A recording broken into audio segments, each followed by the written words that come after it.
Introduit le sujet. Juste quelques éléments de rappel. Alors, vous avez eu l'occasion de vous présenter, donc je me permets Non, tu voulais dire un mot complémentaire? Allez-y. Hein. En fait, on s'est pas présenté, on t'a attendu.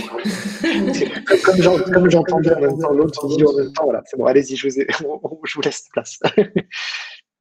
Donc, je reprends du coup la parole. Donc, moi, je suis Marie-Cécile Clémence, je suis avocate au sein du barreau de Clermont-Ferrand.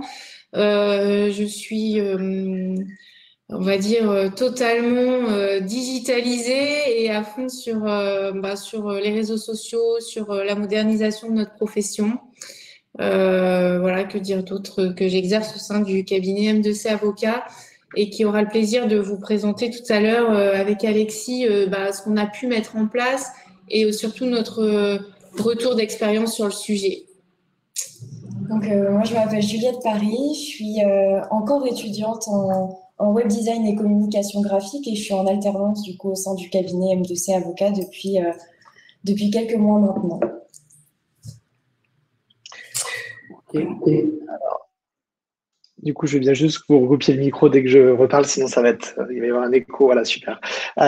Donc, Alexis Debord, je suis cofondateur de deux entreprises, une entreprise de conseil qui s'appelle Leganor et une société qui s'est dédiée à la formation continue pour les professionnels du droit, en particulier les avocats, sur toutes ces questions de transformation de leurs activités et également transformation de leur apprentissage et de leur mise à jour de compétences également, parce qu'évidemment, on a nos best-sellers sur les sujets en lien avec le numérique, mais on a également de la formation continue qui est faite directement sur la matière juridique qu'on fait avec des professeurs de droit, avec des experts de ces questions-là. Donc voilà, cet organisme s'appelle SideQuest. Donc aujourd'hui, on est co-organisateur de cet événement avec la CE. J'en profite ici pour remercier du coup la CE pour l'organisation, la promotion également de cet événement. Alors sur le déroulement, c'est toujours un petit peu le même format. On va avoir des temps de présentation. À la fin de chaque temps de présentation, vous allez pouvoir poser des questions-réponses. Donc, on ne va pas prendre toutes les questions à la fin des 2 heures, ce qui pourrait être un peu frustrant pour certains d'entre vous. On va prendre le temps de répondre à la fin de chaque partie aux questions que vous pourriez vous poser. Donc, je vous invite à les poser soit dans le chat, soit dans la rubrique questions de l'outil Livestorm, comme vous préférez. Et on essaiera d'y répondre au fur et à mesure. Alors, comme tous les webinaires qu'on organise avec SideQuest, avec la CE, l'objectif, c'est d'essayer d'être pratique pour vous, de vous transmettre des méthodes. Et ce qui est génial, c'est qu'aujourd'hui, on a la chance d'avoir Marie-Cécile et Juliette qui vont pouvoir également parler de ce qu'elles font dans leur cabinet, de ce qui marche moins bien, de pourquoi. Donc, on a aussi une discussion qui va s'organiser pour essayer d'être le plus pratique, d'être le plus proche possible des réalités de votre exercice, au-delà des méthodes un petit peu théoriques que je vais vous présenter. Alors, pour introduire le sujet, oui, bien sûr, alors réponse tout de suite, les slides, on vous les enverra, aucun problème.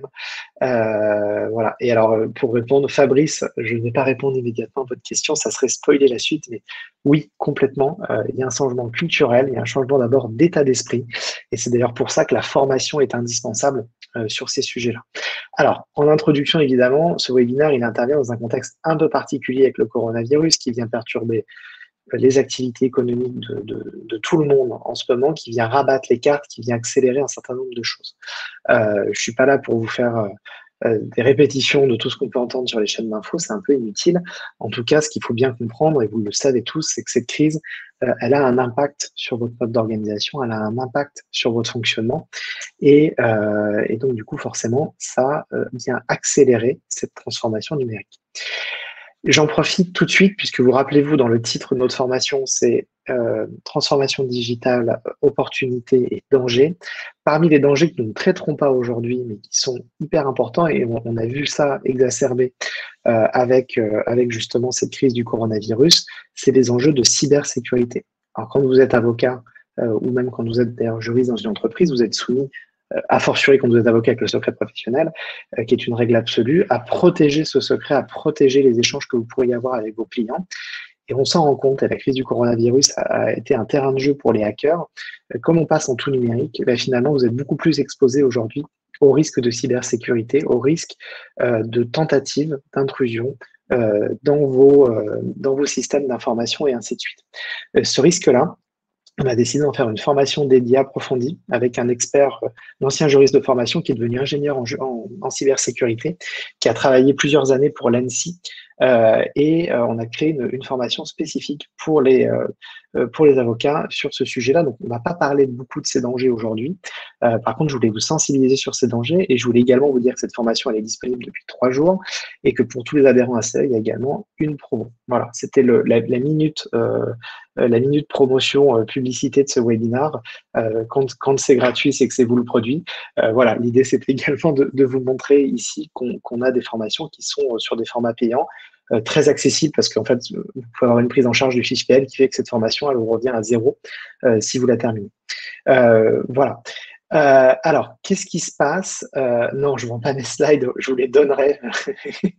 Je vous les donnerai par contre en espérant que vous reteniez l'intérêt de ce qu'on fait chez SideQuest et que vous vous intéresserez à nos activités, mais également à celles que font Marie-Cécile au niveau de son cabinet. Et elle nous parlera, mais également ce que fait l'ACE. C'est tout l'enjeu. L'idée, c'est bien sûr de vous transmettre du savoir-faire, c'est de vous donner des choses ce matin. C'est pas de vous faire payer quoi que ce soit, puisqu'on a des produits ensuite pour ceux qui veulent aller plus loin, qui à ce moment-là sont payants et sur lesquels on a un modèle économique.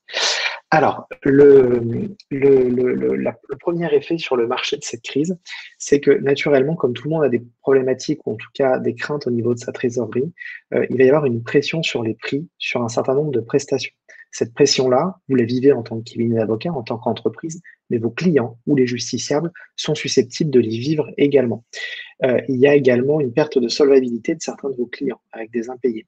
On s'en rend compte, le système judiciaire a énormément souffert du premier confinement avec des audiences reportées, avec des tas de problématiques qui sont apparues à ce niveau-là.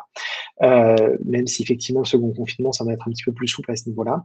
Et donc finalement, qu'est-ce qui se passe? Tout ce qui était superflu est aujourd'hui totalement finalement coupé. Est totalement coupé. Il y a un certain nombre de prestations qui ont été arrêtées de façon complètement sèche et qui peinent à repartir du fait du contexte. Et puis, il y a aussi des aspects positifs, puisque finalement, le marché vient se transformer. Il y a énormément de tensions sur le marché. Et donc, il y a des transformations qui s'accélèrent. Il y a un besoin de droit qui explose, puisque finalement, il y a des entreprises en difficulté. Il y a des entreprises qui explosent dans certaines activités. Il y a des justiciables qui se retrouvent en situation de détresse. On le vit de toute façon. En ce moment, on est tous dans une période de doute. Et cette période de doute, elle fait naître des tas de questions au niveau du droit, et l'avocat, vos cabinets ont une carte particulière à jouer.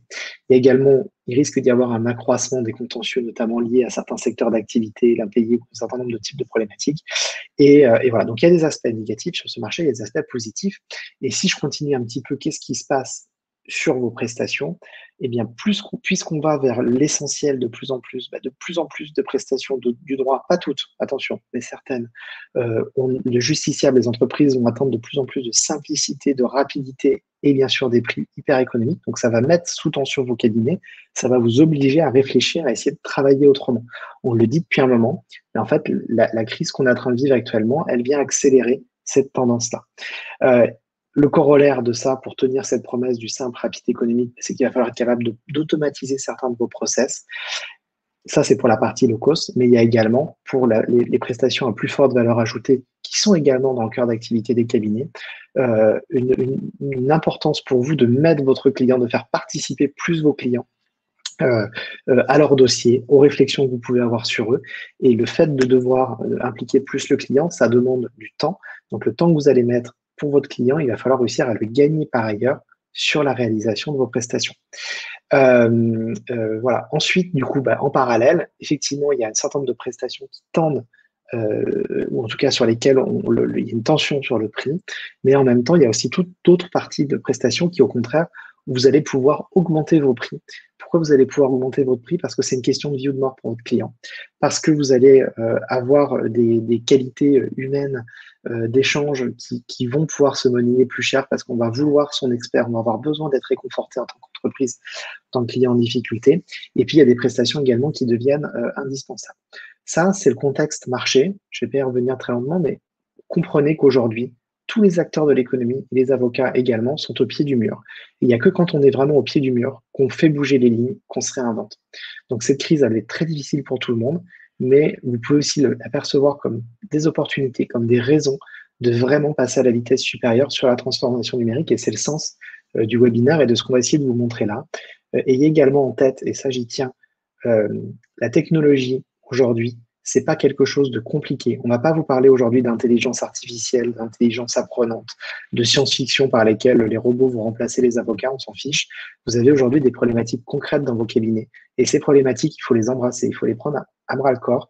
Et il faut être capable de se dire, OK, j'y vais, je fais un petit peu tous les jours. Et je me fixe déjà de faire un petit peu tous les jours. Et en y allant progressivement, vous allez voir que vous allez mesurer des résultats et que vous allez y arriver. Maintenant, par quoi commencer? Dans quel ordre le faire et ainsi de suite? C'est les questions qu'on va essayer de se poser. Et souvent, on se dit, super, je vais transformer mon cabinet. On a un petit peu cette image idéaliste du reflet du cabinet traditionnel qui d'un coup va devenir super high-tech. En fait, ça va se faire progressivement. Bien sûr, il faut cette vision stratégique pour votre cabinet, mais il faut aussi vous dire que ça va se faire étape par étape. Et on va essayer de regarder comment. Et souvent, quand on attaque étape par étape, ce que vous faites tous, c'est complètement naturel, c'est de se dire, j'ai entendu parler des legal tech, il va falloir que je m'y mette. Et vous regardez un petit peu ce qui se passe au niveau des legal tech, et là, vous allez tout de suite avoir mal à la tête, vous allez voir des dizaines, alors ça c'était en 2019, je crois qu'en 2020, il y a quasiment 300 acteurs de la legal tech, vous allez me dire, mais comment je m'y retrouve là-dedans? Quelles sont les solutions qui sont solides? Qu'est-ce qui va pouvoir être utilisé par mon cabinet? Qu'est-ce qui va être au contraire concurrent? Et ainsi de suite. Et c'est un espèce de méli-mélo terrible qui donne clairement mal à la tête et qui fait peur. En fait, vous allez essayer de retirer cette vision de cette slide-là. Cette slide-là, elle est affreuse. Alors, elle est affreuse. Elle est très intéressante et elle est très bien faite par Madines et Walter Kluwer. C'est pas ce que je veux dire. Mais ce que je veux vous dire, c'est que vous, en tant qu'avocat, c'est pas ce que vous allez regarder. On va d'abord essayer de se dire quels sont mes objectifs pour se poser les bonnes questions et réussir sa transformation. Et aujourd'hui, c'est ce qu'on veut vous transmettre. C'est cette transformation, c'est pas quelque chose qui doit vous donner mal à la tête. C'est d'abord du bon sens. C'est d'abord se poser les bonnes questions et c'est utiliser des outils qui, 9 fois sur 10, sont relativement simples à adopter dans votre quotidien. Le but, c'est pas de vous faire des nœuds dans la tête et d'y passer des semaines et des heures. C'est pas non plus une problématique de grands cabinets qui auraient des ressources qu'elles pourraient dédier à ça, mais c'est véritablement des tas de petits outils que vous pouvez implémenter dans votre quotidien qui vont vous changer la vie, qui vont vous faire gagner du temps et qui vont vous aider à vraiment vous consacrer à vos clients et au reste. Alors, ne vous fichez pas des robots et de l'IA et du machine learning. Vous voyez ce que ça fait. Évidemment, ça fait des choses incroyables. Je n'ai pas dit que je m'en fichais, hein, Fabrice, attention. Ce que je veux vous dire par là, c'est qu'avant de vous dire que vous allez implémenter l'intelligence artificielle apprenante au sein de vos cabinets, qui nécessiterait d'avoir des données extrêmement structurées, aucun cabinet n'a aujourd'hui, à part peut-être certains très gros, vous allez pouvoir déjà, avec des technologies simples, changer votre quotidien. Et déjà, commencez par ça. Laissez l'intelligence apprenante aux autres. Bien sûr, intéressez-vous à ce qu'elle fait, parce que, évidemment, il y a une révolution qui est en train de se passer là-dessus, et elle va impacter la vie de vos cabinets. Mais le besoin urgent aujourd'hui, c'est de changer votre manière de travailler, c'est de changer votre état d'esprit. Et c'est une question de culture. Donc, c'est vraiment ce que j'aimerais vous montrer ici. Je pourrais vous faire une conférence prospective sur l'IA appliquée au droit. Je pourrais vous dire qu'effectivement, le danger n'est jamais là où on le voit venir et qu'effectivement, vos vrais concurrents ne sont pas les experts comptables, ne sont pas tout ça, mais c'est probablement Google ou les GAFA qui sont en train de développer des intelligences monstres capables de retranscrire une complexité. Mais c'est anxiogène et mon but, c'est pas de vous stresser encore plus dans un contexte aujourd'hui qui est pénible pour tous. Et c'est déjà aussi de vous dire, essayez déjà de changer la vie de vos clients au quotidien et de changer la vie de votre cabinet au quotidien. C'est vraiment l'ambition qu'on a aujourd'hui dans le webinaire qu'on fait avec vous. Et je dis surtout pas que l'IA et la machine learning ou le deep learning ne vont pas effectivement révolutionner un pan du métier. Ce que je veux vous dire, c'est que là, tout de suite, dans les 3 ans qui viennent, il y a des choses que vous pouvez faire immédiatement qui vont vous permettre de tisser des liens avec vos clients. Et c'est en tissant, c'est en renforçant ces liens-là, c'est en créant cette expérience que votre cabinet va se distinguer. Et en temps voulu, évidemment, vous aurez peut-être besoin d'IA apprenant. Vous allez peut-être utiliser des outils qui fonctionnent comme ça. Alors, c'est quoi les grands vecteurs de la transformation de la profession? D'abord, il va falloir identifier ce qu'il faut transformer. On va avoir l'occasion d'en reparler. Et on va voir tous ces points-là, on va en parler un petit peu en parallèle. Tu voulais parler, Marie-Cécile? Oui. Du coup, je reviens sur les legal tech. Nous, on a fait l'expérience au cabinet d'être sur une legal tech. Alors nous, on a une activité un petit peu particulière puisqu'on est avocat fiscaliste et qu'on est ultra spécialisé puisqu'on fait que de la fiscalité locale et fiscalité énergétique. Néanmoins, on fait également un petit peu de fiscalité immobilière et donc on participe à une EgalTech sur mafiscalité.com et elle était présente d'ailleurs dans ton slide. Et on s'aperçoit que finalement, ça nous donne quand même une vitrine et ça nous permet de toucher certains clients qu'on n'aurait pas eu. Donc, utiliser une LegalTech qui finalement correspond à notre scope d'activité, je pense que c'est quand même nécessaire et ça apporte aussi une visibilité sur d'autres clients qu'on n'aurait pas forcément eu. C'est tout. Ok. Du coup, merci beaucoup pour ce complément. Dans les vecteurs de transformation, il y a effectivement identifier les bonnes tâches à transformer. Transformer son cabinet d'un point de vue numérique, d'un point de vue digital, ça a aussi des impacts sur votre organisation, sur votre stratégie. Ça va impliquer de travailler de vous approprier de nouvelles technologies. Ça va vous obliger à repenser le format de vos offres de services. On va en parler dès le départ. Pourquoi? Parce qu'en fait, il va falloir placer votre client au centre. Et en fait, le truc qui doit guider votre transformation, c'est de vous dire comment je vais pouvoir mieux servir mes clients. Et c'est ce qui va guider en fait tout le reste. C'est ce qui va vous aider à identifier ce qu'il faut transformer. C'est ce qui va vous aider d'un point de vue stratégique à prendre les bonnes décisions. C'est ce qui va vous aider à choisir vos outils, etc., etc. C'est ce qui va vous aider également dans votre stratégie de communication. Donc on va reprendre un petit peu, on va parler de tous ces points-là ce matin en détail. Alors, sur le programme, on a 3 grands axes. Le premier axe, et on va y revenir, et je commence toutes mes formations comme ça, parce que c'est le nerf de la guerre, c'est comment j'arrive à replacer mon client au centre de cette transformation. C'est bien le client qui doit guider vos choix de transformation d'abord. Évidemment, il y aura des choix pratiques à faire pour votre organisation, pour votre cabinet, pour produire mieux, pour produire plus vite. Mais pourquoi vous voulez produire mieux et plus vite? En fait, ça va être pour servir mieux votre client. C'est toujours la même chose. Et ça, en fait, c'est la stratégie d'entreprise. Ça va être la stratégie de votre cabinet, qui est une entreprise.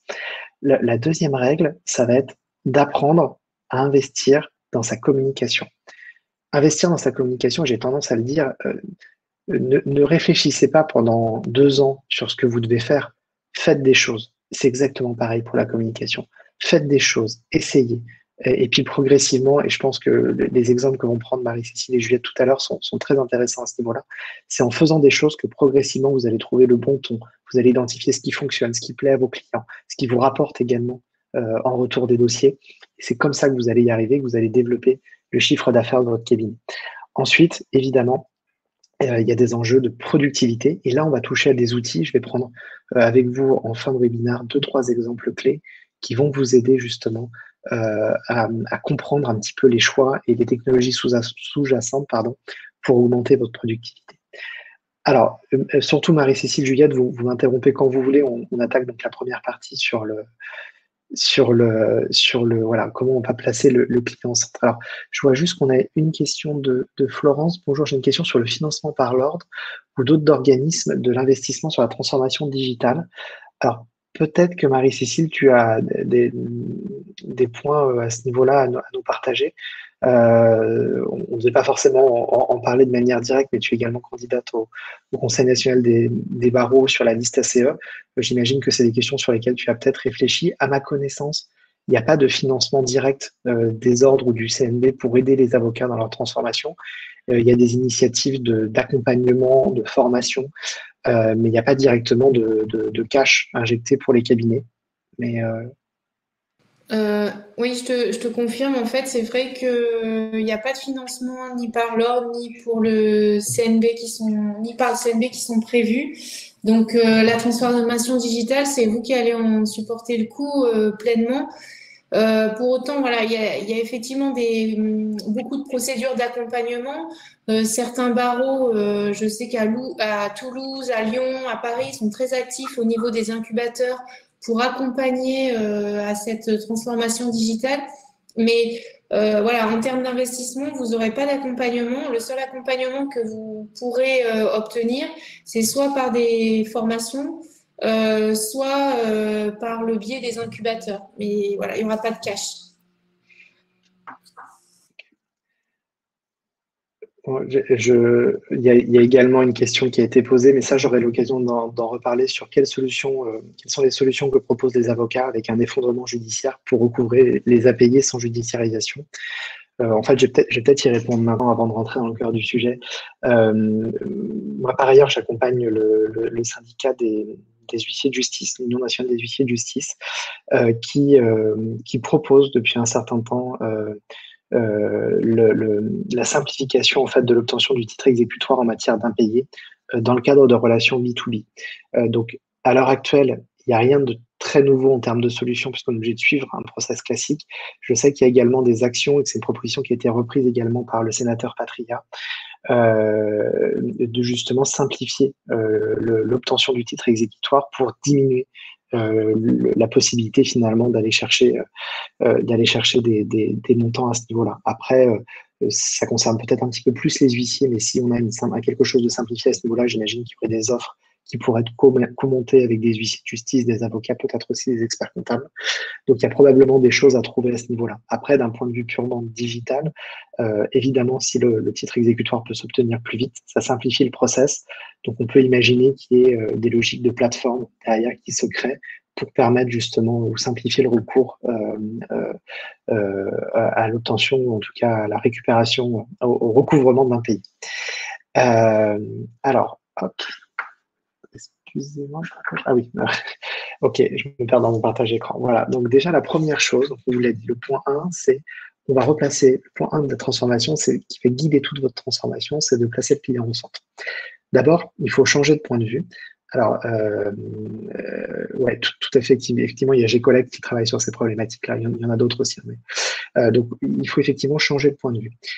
Quand on change de point de vue, alors si certains ont suivi notre dernier webinaire, je vais reprendre quelques slides du dernier webinaire qu'on fait. Déjà, pour réussir votre transformation digitale, vous allez devoir, il faut surtout vous poser les bonnes questions, puisque vous avez compris, l'enjeu, c'est de se poser les bonnes questions. Vous allez devoir vous détacher un petit peu de votre dossier. Au moins, prenez une demi-journée par semaine, vous réfléchissez à la manière dont vous pouvez travailler autrement dans votre cabinet. Ça, ce temps-là que vous vous donnez, il va être essentiel pour justement changer de point de vue. Arrêtez d'être la tête dans vos dossiers, réfléchir client, réfléchir à l'environnement dans lequel évolue votre client, et réfléchir plus largement aux étapes d'avant et d'après, c'est-à-dire comment vos clients, en tout cas vos prospects, vont vous évaluer pour vous choisir et comment faire en sorte ensuite qu'ils soient contents du travail que vous avez fourni et que le fait, cette satisfaction, il la fasse savoir autour d'eux sous forme de recommandations. Alors du coup, on a, si, Géraldine, il y en a d'autres que j'ai collecte, je les ai plus en tête, je pourrais vous les redonner, j'avais fait un benchmark complet sur ça en matière d'impayés. Donc du coup, voilà. Et donc, il va falloir être capable de créer cette expérience client de manière complète et placer le client, déjà, réfléchir au client, et deux, le replacer dans son environnement complet. Du moment où il va prendre conscience de sa problématique de droit, jusqu'au moment où vous allez le fidéliser par le biais de recommandations. Et donc, toute cette chaîne-là, à tous les niveaux, vous allez vous dire quel outil je dois utiliser de manière dématérialisée, de manière digitale, quels sont les outils que je vais pouvoir utiliser pour aider mon client à ce qu'il pense à moi, qu'il prenne conscience de son besoin de droit, qu'il marque un intérêt pour mon cabinet. C'est pas forcément une rencontre physique, ça peut bien sûr être une rencontre physique. Le digital ne supprime pas tous les points de contact classiques, même si effectivement avec le contexte du Covid, ça les supprime encore plus, mais la réalité c'est que le digital ne remplacera jamais l'intégralité d'une chaîne de prospection, mais par contre, il va vous aider à créer plus de rencontres. Par exemple, vous voyez, aujourd'hui, on se rencontre sans se mettre dans un amphithéâtre, on est, je sais pas, 100, 150 connectés en temps réel. On n'a pas besoin d'avoir un amphithéâtre pour se retrouver, pour se voir et pour échanger. Pourquoi? Parce qu'il y a aujourd'hui des outils de visio qui vont permettre ça. L'outil de visio, techniquement, il n'y a rien d'impossible aujourd'hui en 2020, c'est hyper courant, il y a des tas d'outils qui existent et qui fonctionnent très bien, mais c'est la solution qui vous permet simplement de rencontrer plus facilement vos clients. Dans le temps d'évaluation, pareil, comment vous allez vous différencier de vos clients, et là on trouve en fait des éléments qui sont liés aux éléments de discours, au fond, à la manière dont vous allez présenter vos services, et puis ensuite il faut que la prestation, vous soyez capable de l'exécuter de manière la plus efficace possible. Et là, on va toucher à des outils de productivité. Là, on va toucher à de la tech un petit peu plus dure, c'est-à-dire des technologies d'automatisation, parfois des technologies, et par exemple, si on prend les outils qui travaillent sur les analyses statistiques des données de jurisprudence, Eh bien, en fait, ces outils-là vont utiliser de l'intelligence artificielle apprenante, deep learning, et ainsi de suite. Voilà. Par exemple, là, vous allez utiliser ces outils-là, mais vous n'allez pas développer ces technos-là dans vos cabinets. Vous allez simplement louer un outil qui a développé cet outil-là et qui va vous aider à être plus productif, à aider vos clients à faire les bons choix. Puis après, il y a un processus de recommandation. Hop là, tac, voilà. OK. Tout l'enjeu de ces réflexions-là, ça va être de réaligner au maximum vos intérêts avec ceux des clients. Si par exemple, je prends l'exemple tarte à la crème qu'on entend toujours dans toutes les conférences de l'avocat n'est pas disponible. Déjà, un, c'est pas toujours vrai, et je pense qu'il y en a plein qui vont me conforter dans cette idée-là. Mais deux, surtout, l'enjeu qui est derrière cette disponibilité-là, c'est de se demander comment vous allez pouvoir produire mieux et plus rapidement pour vous libérer du temps et vous occuper véritablement de vos clients. Et en même temps, vous allez répondre au sentiment du client et sa crainte qui est de se dire mon avocat va pas avoir le temps de s'occuper de moi. Et bien finalement, en travaillant autrement votre productivité, et bien en fait, le corollaire de ça, c'est que vous allez être plus disponible pour votre client, vous allez créer ce sentiment que vous êtes l'avocat qui s'occupe de son client au quotidien, qui est hyper disponible, etc. En fait, vous allez juste travailler autrement pour vous libérer du temps et pouvoir être dans un flot de réponses quand c'est possible, ou en tout cas ne serait-ce qu'accuser réception quand c'est une problématique plus complexe vis-à-vis de vos clients. Bon, je prends plein d'exemples ici, je ne vais pas repasser sur toutes. La formation, hélas, est un petit peu trop courte pour ça. Voilà, et le deuxième point, c'est toujours de vous dire, attention, les informations qui vous semblent intéressantes pour vous ne sont pas forcément intéressantes pour votre client. Donc ça, c'est également important. C'est-à-dire qu'en fait, vous, par exemple, vous allez vous dire ce qui est important pour moi, c'est le fait que je sois expert, c'est le fait que j'ai un diplôme universitaire, que j'ai un parcours professionnel incroyable, est-ce que je suis passé où j'ai travaillé aux côtés d'avocats connus, reconnus, c'est parce que je suis dans un barreau dans lequel il y a une forte notoriété, c'est parce que, etc. En fait, ça, ce qu'il faut se rendre compte, c'est que c'est pas des informations, c'est des informations qui sont des prérequis, en fait. Votre client sait déjà que vous êtes un expert. Vous êtes avocat, pour lui, vous êtes un expert. Et en fait, lui, ce qui va l'intéresser, c'est votre disponibilité. C'est est-ce qu'il va vous trouver facilement sur les réseaux, s'il a un rendez-vous avec vous, est-ce que quand il tape votre nom sur Google, il y aura le lien itinéraire à côté qui va permettre d'aller directement dans le GPS pour arriver au cabinet. C'est toutes ces choses-là. Et en fait, vous voyez la différence de perception. Toute l'idée dans votre communication et dans vos choix, ça va être de réaligner ces perceptions-là. Voilà, donc quand on s'organise autour de... Alexis, moi je reprends et je rebondis sur ce que tu dis. Et effectivement, je suis assez d'accord. Aujourd'hui, nos retours clients, ils se disent vous êtes un cabinet accessible, réactif et dynamique, parce que c'est l'image qu'on a voulu véhiculer, mais qu'on s'est armé d'outils qui nous permettent en fait de véhiculer cette image et de se dire que le client se sent en fait complètement considéré. Donc, on a mis en place en fait un système de chat directement qui peut être utilisé directement depuis notre site internet. Et effectivement, que ce soit des prospects ou des clients, en fait, ils ont quasiment une réponse instantanée parce qu'on est tous connectés au chat. Le client est servi en fonction du moment où il chatte. Alors des fois, c'est un petit peu excessif, c'est le dimanche, mais pour autant, voilà, on a vraiment mis en place et axé cette communication et recentré le client dans repenser notre relation client, et on s'aperçoit que c'est quand même assez bénéfique et que les clients sont contents. Clients ou prospects en fait. Okay. Du coup, voilà. Donc, juste quelques éléments méthodaux, pareil. Si vous avez déjà entendu des webinaires dans lesquels je suis intervenu, vous avez déjà vu ces slides-là. Déjà, quand on vous dit de penser client, vous avez compris, il y a une différence de perception. Et alors, tous les avocats que je rencontre dans l'émission me disent mais vous n'allez pas m'apprendre mon métier, je connais mes clients. Et en fait, justement, il y a une forme d'asymétrie dans cette phrase. Il y a des biais, justement, qui sont introduits par votre métier, par la manière dont vous gérez vos dossiers, qui fait qu'à un moment donné, vous n'allez pas forcément comprendre exactement ce que fait votre client. Et par exemple, cet exercice de la carte d'empathie qui consiste à se mettre dans la tête du client, se poser les questions que lui doit se poser en se mettant dans sa tête, quand on le fait faire d'un côté par les avocats de cabinet et quand ensuite on le fait auprès d'un échantillon de leurs clients ou un échantillon représentatif, en fait, souvent on voit des écarts. Et en fait, dans cet écart, c'est dans cet écart-là qu'on trouve finalement les véritables problématiques du client et les véritables offres marketing que peuvent faire vos cabinets. Donc, je vais pas détailler complètement cette carte d'empathie. Retenez juste que c'est un exercice qui est intéressant à faire pour essayer de vous poser des questions et vous mettre dans la tête de votre client. Alors, oui, effectivement, Catherine, je suis désolé, on voit assez mal le texte, c'est assez petit. Je vous enverrai les slides. Je vais juste la détailler à ce moment-là très rapidement. Vous avez déjà quel est le statut social de la personne. Ensuite, vous allez vous poser la question de savoir ce qu'elle a besoin de faire dans son quotidien. Alors, évidemment, la carte d'empathie va être très différente si on s'intéresse à la personne physique dans son quotidien qui va être, je ne sais rien, mariée avec des enfants et une maison pour gérer du divorce, ou cette même personne dans le cadre de son métier en tant que DRH est donc susceptible d'avoir des problématiques juridiques en droit social. Donc, qu'est-ce qu'elle a besoin de faire? Il faut bien sûr le rattacher aux expertises ou en tout cas au type d'activité qu'a votre cabinet. Ensuite, qu'est-ce que va voir la personne? Qu'est-ce qu'elle va dire dans son environnement? Ça, c'est intéressant notamment pour comprendre ce qui va l'influencer et également qu'est-ce qu'elle va entendre. Alors, il y a toujours des biais aussi. Il faut toujours se méfier entre ce qu'un client va vous dire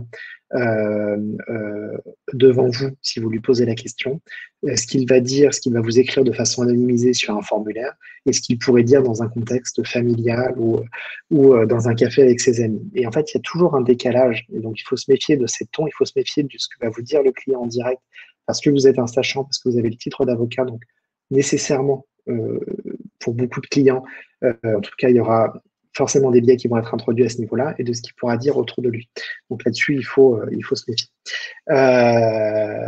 Alors, rien ne remplace l'expérience de fond et pratique de notre profession d'avocat. Je suis surpris par ce bavardage d'évidence, support de valorisation de l'intervenant, mais sans réel apport sérieux et utile à notre exercice quotidien. Je ne sais pas quelle est votre activité, Daniel. J'irai voir après le webinaire et je serai ravi d'en discuter avec vous, mais je suis sûr que je pourrais trouver des axes évidents d'amélioration par rapport à votre activité. Je pourrais le regarder, je prendrai le temps de vous répondre cet après-midi ou dans le week-end. J'espère que la suite, en tout cas, ne va pas vous décevoir. Alors, ensuite, une fois qu'on s'est mis à la tête du client, on travaille ses offres de services. Et là, le gros écueil que vous avez tous, c'est de lister toutes les expertises techniques que vous pourriez avoir. En fait, la plupart du temps, le client s'en fiche. Il a un problème concret. Ce qu'il veut, c'est que l'avocat trouve la solution à ce problème. Et donc, du coup, il va falloir être capable de présenter vos offres sous forme de problématiques et pas seulement sous forme d'expertise. Ensuite, il va falloir replacer tout ça au niveau du modèle économique du cabinet. Donc, vous retrouvez ici le client, vous retrouvez ici votre proposition de valeur. Et en fait, tout ça, c'est le modèle économique de votre cabinet que vous repensez sous forme d'un canevas. Donc, dans ce canevas, vous avez à droite tout ce qui va toucher ce qu'on appelle le front office de votre cabinet, c'est-à-dire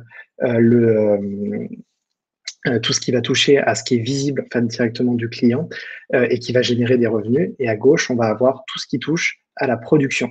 Et donc, maintenant, en fait, on va travailler sur ces deux points-là. D'abord, tout le point de front office qui touche à la relation client et notamment à la communication, et tout ce qui touche au back office ensuite.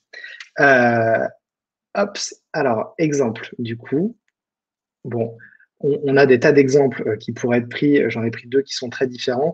Un premier sur une offre qui est très, très low cost d'un cabinet d'avocats qui a décidé de se positionner sur le remboursement des vols annulés. Donc, on est sur une offre qui attaque à 19 € et qui permet d'obtenir un premier courrier recommandé. Et si besoin, au bout de 30 jours, l'avocat, à ce moment-là, peut prendre le dossier et le traiter au sein de son cabinet comme un contentieux normal. Mais toute la procédure contentieuse est automatisée sur la génération des actes, des conclusions et ainsi de suite pour que le dossier soit formé.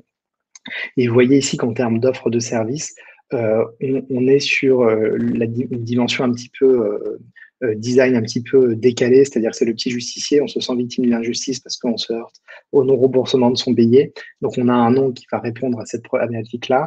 On va pouvoir demander immédiatement le remboursement, puisque finalement, la problématique de justiciable, c'est pas de savoir si l'avocat est expert en droit aérien, il s'en fiche. Ce qu'il veut, c'est lancer tout de suite sa demande de remboursement. Et il va pouvoir le faire et ainsi de suite. Une autre offre qui est différente, que j'avais pris en exemple la dernière fois, c'est la création de contrats dans une niche particulière, c'est-à-dire les prestataires informatiques web. Et c'est une offre qui s'appelle Kinissa, qui est montée par une avocate marseillaise, Camille Merlet, et qui a pour ambition justement de simplifier la réalisation de contrats simples pour des freelances dans le monde du web. Et donc pareil, vous voyez, on adopte les codes du client en termes de picto, d'illustration et ainsi de suite. On est vraiment dans ces codes-là. Et instantanément, on dit voilà, c'est le contrat parfait pour toutes vos missions. On parle de mission, on ne dit pas je suis expert en CGV, CGU. Évidemment, ça arrive juste après. Et dès le départ, on a une présentation qui est un petit peu différente. On travaille un univers qui est celui du client. Alors, question-réponse. Hop, voilà, marketing digital. Je vous propose de...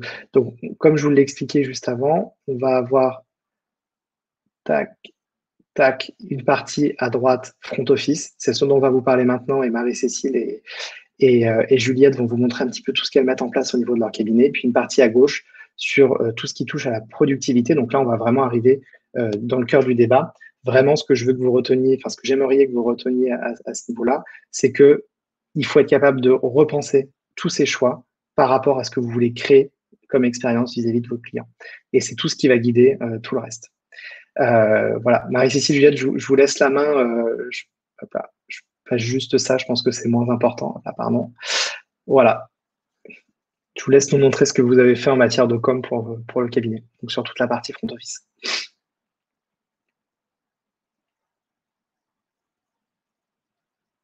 Ah oui, j'arrête le partage écran aussi, ça va être mieux. Voilà. Par contre, on entend, il faut que vous mettiez le micro, Marie-Cécile, il faut que tu mettes le micro. Hop. Voilà, super.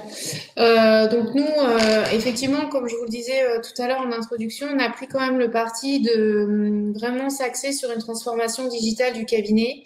C'est parti en fait depuis l'ouverture et la création du cabinet avec un site internet assez innovant et un peu démarquant, où moi j'ai voulu vraiment créer une image de marque de notre cabinet et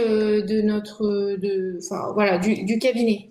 Donc, alors on n'est pas du tout des professionnels du digital, on n'est pas du tout des professionnels de la communication, on est comme vous, on est des professionnels du droit qui, en fait, face à cette digitalisation, s'est demandé ce qu'on pouvait faire et surtout quelle partie en tirer.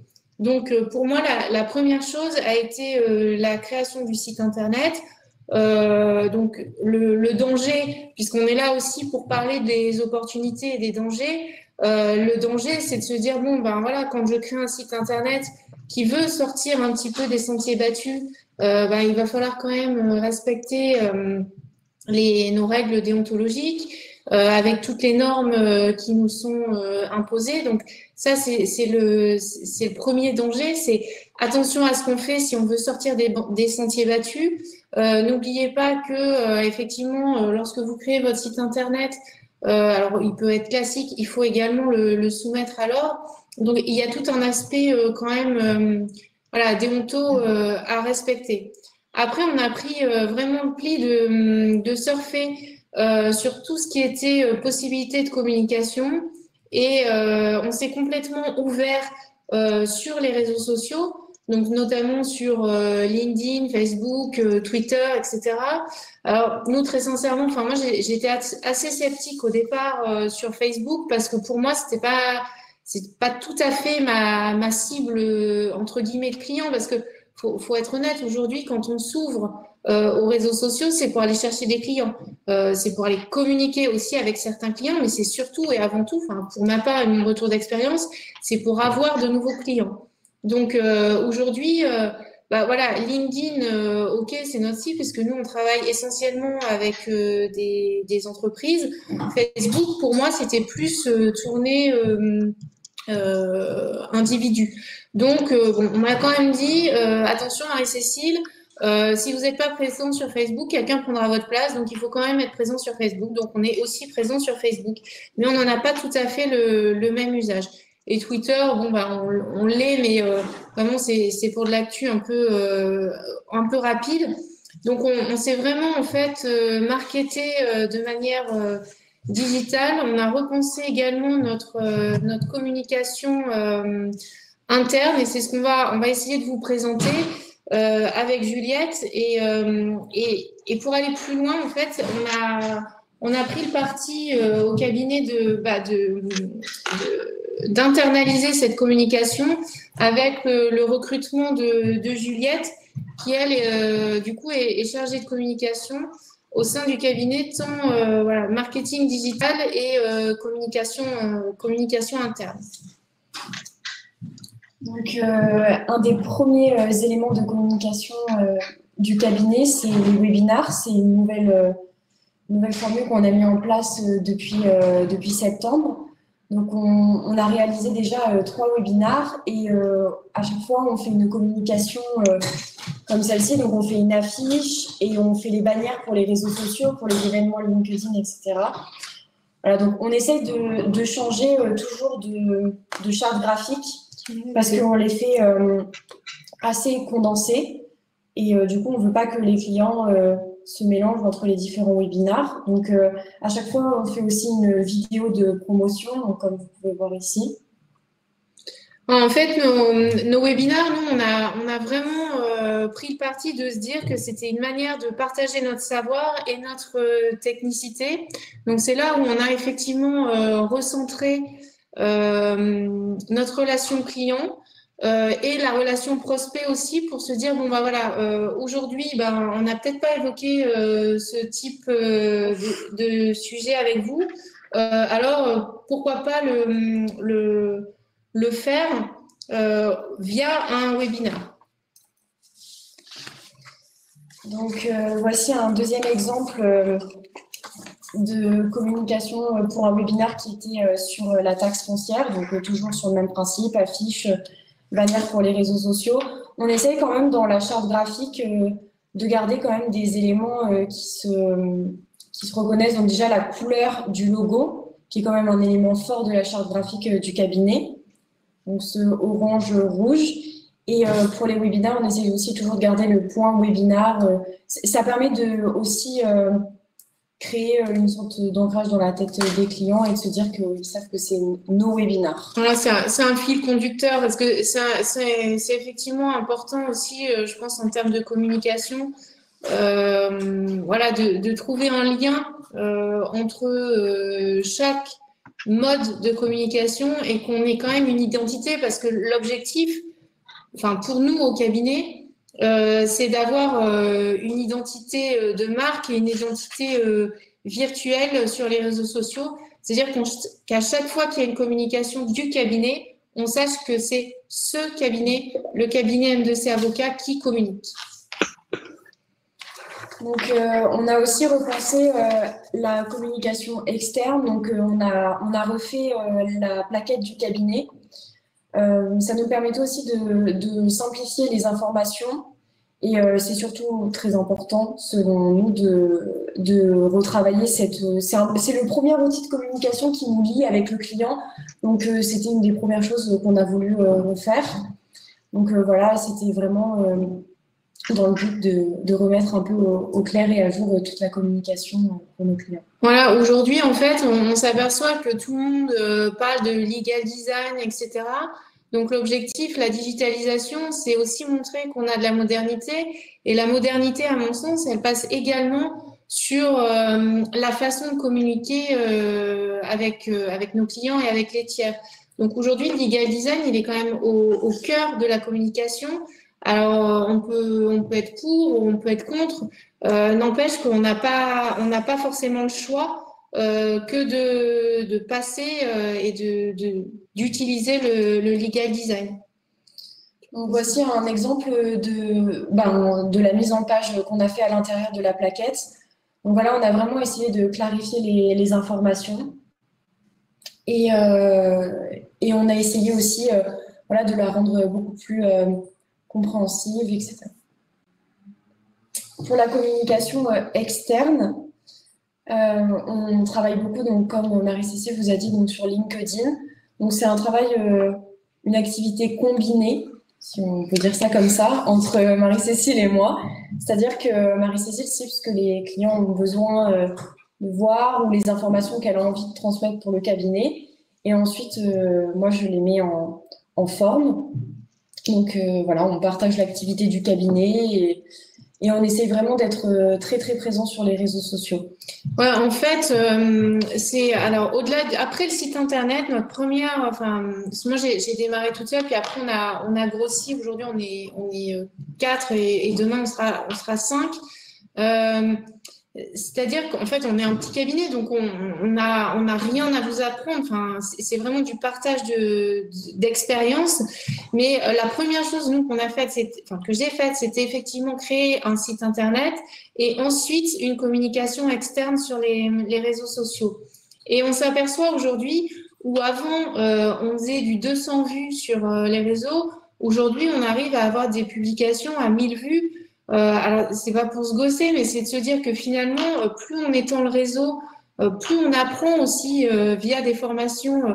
On a participé à une formation la semaine dernière qu'Alexis a dispensée qui nous disait surtout arrêtez de mettre des liens externes sur LinkedIn parce que vous aurez moins de vues. Donc nous, qu'est-ce qu'on a fait avec Juliette? Tout de suite, on s'est empressé de faire plein de publications sans lien externe. Et on s'est aperçu en fait que ça fonctionnait bien.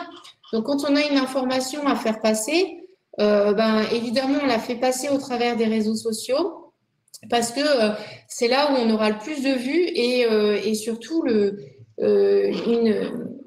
un étalement, un élargissement de la communication. Donc, en fait, on fait des petits tests. Donc là, on a d'autres exemples où à chaque fois qu'on fait un webinar, on le digitalise. Là, on a fait une petite photo de groupe sympa lorsqu'on a participé au congrès digital de la CE. Alors, on a tout de suite vu que dès qu'on met une photo, forcément, il y a un vu bien plus important. Alors, en fait, on s'en amuse parce que finalement, c'est ça aujourd'hui la digitalisation. Enfin, pour moi, c'est de se dire, il faut le prendre du bon côté. On n'a pas forcément le choix. Voilà, on fait des tests, on voit ce qui fonctionne. Est-ce que la publication le lundi, c'est mieux que le mardi? Enfin, c'est à vous de le dire. Je me lance et puis je fais des tests. Oui, ça prend du temps. Mais aujourd'hui, on est tous sur notre smartphone. Il ne faut pas rêver. Quand vous êtes dans votre canapé ou quand vous attendez le bus, le métro, le machin, vous avez le temps de relayer une information. Vous avez le temps d'écrire un post. Donc, ça prend pas tant de temps que ça. Donc, on a participé. Je te laisse l'histoire. Là, ça a été notre troisième axe de communication. Ça a été de se dire, finalement, on va repenser la présentation de notre cabinet. Et là, plutôt que faire une présentation papier ou d'aller sur notre site internet, on a souhaité faire une présentation en storytelling. Donc, c'est une petite vidéo animée qui présente l'évolution du cabinet et ses spécificités. Ça a été plutôt un truc un peu sympa.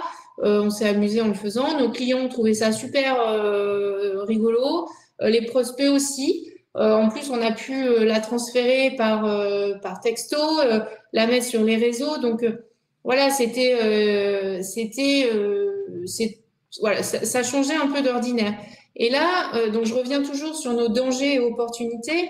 Il faut mesurer aujourd'hui l'impact que vous avez parce que effectivement, quand on communique de manière un petit peu différente et novatrice, il y a toujours des réfractaires. Je suis sûre que là, franchement, on voit pas le chat, mais je suis sûre ou même vous qui disent mais c'est un petit peu has-been ou alors c'est franchement trop décalé.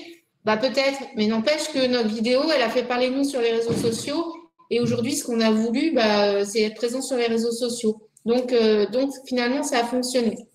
Et de cette vidéo est partie, finalement, on se dit, on l'a faite. Elle a plutôt bien fonctionné. Du coup, on a voulu la présenter au trophée de la communication. On attend d'ailleurs aujourd'hui le résultat, donc on est vraiment dans l'attente.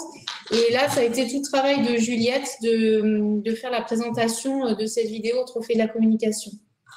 Ouais, donc en fait, avec cette vidéo, on a aussi présenté le site internet dans les catégories du trophée de la communication, donc tout ce qui pouvait être un peu innovant.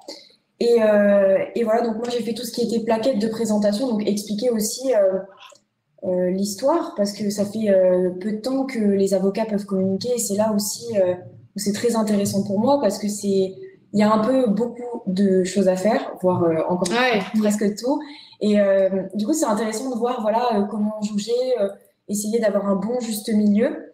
Voilà, bien sûr, c'est juste une présentation, une plaquette, mais c'est juste aussi dans l'ensemble de mon travail et du travail de Marie-Cécile. On essaie vraiment voilà, d'avoir un juste milieu et voilà, de faire des nouvelles choses intéressantes. Voilà, c'est vraiment ça, de se dire jauger ce que vous voulez faire, l'image que vous voulez transmettre de votre cabinet.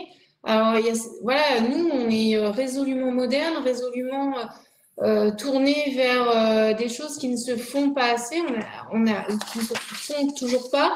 On a envie de casser les codes. Mais ça, c'est pas l'objectif de tout le monde.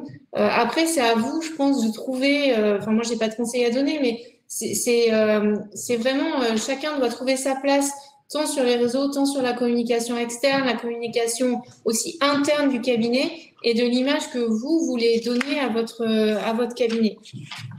Donc, on a aussi mis en place, donc pour le moment, on n'a pas vraiment communiqué dessus, on vient vraiment juste de le sortir. Mais on teste des nouvelles choses. On a fait une sorte de format combini, donc sur un sujet très spécifique, juridique. Et Marie-Cécile répond aux questions. Il y a une question, une petite réponse en vidéo, une question, une petite réponse en vidéo. Ouais, c'est un petit podcast qui dure voilà 1 minute, ou une question, une réponse, histoire de donner de l'information à nos clients et de transmettre l'information. Aujourd'hui, on le voit sur les réseaux sociaux, franchement, on lit plus. Si votre post il fait plus de 4 lignes, on passe à côté. Donc c'est pareil, là on s'est dit bon ben voilà, aujourd'hui la communication c'est 45 secondes. Après c'est triste à dire parce que nous notre métier c'est de lire et d'écrire. Sauf qu'en fait on n'est plus lu. Donc c'est un petit peu dommage. Donc il faut repenser en fait notre façon de communiquer. Et bah, alors, voilà, on essaye de tester et puis du coup, on s'est mis à faire des talks sur de podcasts. Alors, on fait plein de tentatives de communication. On voit si ça marche, si ça marche pas. Ça permet aussi de voir ce qui plaît aux clients, ce qui plaît un peu moins. Voilà, si on ne teste pas, on n'en saura jamais. Donc, on a aussi mis en place et on a repensé la communication interne. Donc là, c'est l'exemple du Covid-19. Donc, on a...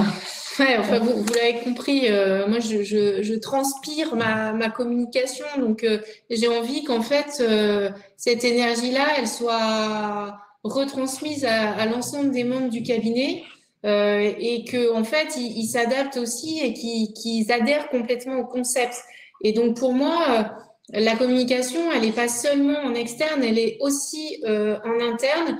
Donc, il était essentiel pour moi de se dire que il y a des règles à respecter en matière de Covid. On a tous eu au sein de nos cabinets à afficher ces affreuses, pour ma part je les trouve affreuses, affiches qui nous ont été transmises par le gouvernement. Ben nous, plutôt que de se dire on va afficher ça, ok, ben on va le mettre en image, on va le mettre en termes de communication. Et Juliette, du coup, nous a fait une petite affiche. Voilà, j'arrive à 9h, j'aère ma fenêtre. Voilà, super. Je bois mon café ou un thé parce on a fait la remarque sur Internet quand on l'a publié sur les réseaux sociaux, je porte mon masque. Bon, là, effectivement, vous constatez qu'on n'est pas du tout Covid-friendly. On a perdu cette semaine. Et du coup, on s'est mis à faire un petit jeu aussi au sein du cabinet de savoir lequel des collaborateurs était le plus Covid-friendly. Et finalement, on se rend compte qu'il y a une acceptation des règles sanitaires qui est bien plus importante lorsqu'on fait sous forme de jeu. Et puis, c'est une triste période, donc amener un petit peu d'humour au sein du cabinet sur un sujet qui est assez difficile à accepter pour tout le monde, ça nous a permis voilà, de détendre aussi un petit peu l'atmosphère. Voilà, donc nous, on a vraiment pas vocation à vous donner des leçons ou à quoi que ce soit. C'est vraiment un retour d'expérience, à vous dire ce qui marche, ce qui marche pas. Peut-être que au sein de chacun de vos cabinets, vous avez également mis en place des choses et on serait ravis de les découvrir et surtout de nous donner des nouvelles idées parce que voilà, je crois qu'il faut se saisir de cette transformation digitale et de nos nouvelles possibilités de communication. À quand le M2C avocat en pleine rue, puisque je vous rappelle qu'on a quand même la possibilité aujourd'hui de faire des grands encarts publicitaires. On le voit avec AGN Avocat qui aujourd'hui a mis en place des vitrines. Oui, c'est choquant, mais regardez aux États-Unis, ils sont quand même hyper en avance sur nous, sur différents modes de communication, sur la rémunération. C'est un peu sur ça aussi qu'on se bat au sein de la CE et sur notre programme, c'est de se dire, ouais, il y a quand même un enjeu de modernité à saisir sur la digitalisation, la communication et la modernisation de notre profession. Voilà. Si je peux juste Oui. te couper une seconde. Par rapport à la communication interne, elle est aussi très importante parce qu'elle nous permet aussi de relayer ce qu'on fait en interne sur les réseaux sociaux. Et du coup, voilà, de multiplier les échanges avec les clients. Enfin, je veux dire, c'est cette affiche-là, ou comme l'affiche du Covid Friendly, c'est probablement celles qui ont le plus marché ce mois-ci sur les réseaux sociaux. Donc, comme quoi, la communication interne aussi, ça peut avoir un très grand impact. Et c'est vrai que nous, on a des partenaires experts comptables qui l'ont vu et qui nous ont dit, ah bah ouais, mais c'est super. Enfin, en fait, c'est vrai qu'on a eu des très bons échos et des très bons retours de cette affiche Covid parce que voilà, ça avait l'objectif de changer, de bousculer un peu les codes. Donc, bon, je crois qu'il ne faut pas hésiter à bousculer un peu les choses parfois. Et concernant le legal design, donc on en fait pour nos clients. Ça nous permet déjà de simplifier. Ça nous permet de mieux communiquer avec eux, ça permet de lever la barrière du langage juridique et de nous rendre plus accessibles. Ça permet aussi d'échanger avec eux, parce que la communication, ça nous permet d'avoir un échange différent. Là, c'est pas présenté sous forme très... comment je pourrais dire ça très legal design, en fait. Enfin, voilà, ça permet vraiment de changer la manière de voir les choses, comment eux aussi, ils peuvent percevoir les avocats. Enfin, je pense que ça change beaucoup de choses. Après, c'est pas facile parce que nous, on est quand même, notre travail, c'est de rédiger. Combien de fois on s'est fait reprendre parce que on avait une phrase qui faisait plus de 6 lignes. Alors le legal design, c'est compliqué et c'est là toute l'importance de Juliette ou d'un legal designer, c'est que il vient simplifier le langage juridique, il vient simplifier des phrases par des dessins et que nous, notre façon de rédiger, notre savoir-faire, il est pas encore adapté. Et on a encore du mal, enfin moi je le sais, hein, j'ai encore du mal dans ma façon de rédiger de simplifier les choses. Alors avec les clients, ça va parce qu'ils sont quand même à même de comprendre, etc. Et puis nous, on est obligé d'ailleurs de se mettre à la portée de nos clients. Mais je vois quand on rédige des requêtes, des mémoires, etc. Je me vois pas du tout faire du legal design. Pourtant, c'est ce qu'on nous a proposé lors d'une dernière formation, de mettre du legal design dans nos requêtes. Franchement, je me vois pas du tout à écrire un magistrat en legal design. Enfin, là, c'est la barrière et c'est justement le danger ou l'opportunité que je ne saisirais pas. Il y a quand même un respect à avoir avec avec certaines personnes. Alors je dis pas que je respecte pas mes clients, mais voilà, il y a des choses que j'ai pas encore envie de démystifier et la relation avec le magistrat, non, ça, j'irai pas jusque là. Voilà, Alexis, on va te rendre le micro. Il y a des tas de questions super intéressantes et éventuellement, je vais vous en poser une bonus. Je pense que tu pourras y répondre, Marie-Cécile. Quid de la responsabilité professionnelle si vous simplifiez trop et que ça devient un mauvais conseil? Je pense qu'effectivement, la responsabilité professionnelle, elle est engagée, mais je pense que le legal design, il est là pour une première approche avec le client. Enfin, moi, je le vois comme ça, hein, j'en sais rien, mais c'est plutôt une première approche. Il nous arrive, nous, dans nos lettres de mission, de mettre un petit peu de legal design, mais pas dans le fond juridique ou dans les honoraires, etc. c'est vraiment pour simplifier quand on sait qu'on a une mission qui va se dérouler en plusieurs étapes. Et ben, Juliette vient me designer et me simplifier en fait la mission qui va se dérouler pour que ce soit plus synthétique. Mais en fait, ça vient qu'en annexe. Moi, je n'ai pas legal designé toutes mes communications parce que pour moi, ah oui, il y a un écho parce que tu as dû garder ton micro ouvert, Alexis. Je pense que effectivement, aujourd'hui, la simplification, pour moi, je la traite qu'en plaquette. La plaquette de communication vis-à-vis de mes clients, parfois en annexe sur des conventions de mission, mais pas pour tout. Enfin, moi, je ne suis pas prête à écrire un contrat et à renvoyer un contrat en legal design. Voilà, ça, c'est un peu le danger, c'est de savoir jusqu'où on peut aller. Et on est encore dans les prémices du legal design. Donc, pour moi, je préfère rester quand même soft. Je ne suis pas soft sur tout, mais je suis soft sur ça, en tout cas. Ok, du coup, je prends un petit peu la suite. Donc, on a beaucoup de questions qui sont posées, qui sont intéressantes, notamment sur. J'ai le sentiment que le cabinet moderne aujourd'hui, c'est au moins 30% de com. C'est sûr que la communication, elle prend une part importante dans votre image de marque, en fait. Et elle passe énormément aujourd'hui par le digital, donc effectivement, et par les nouveaux outils.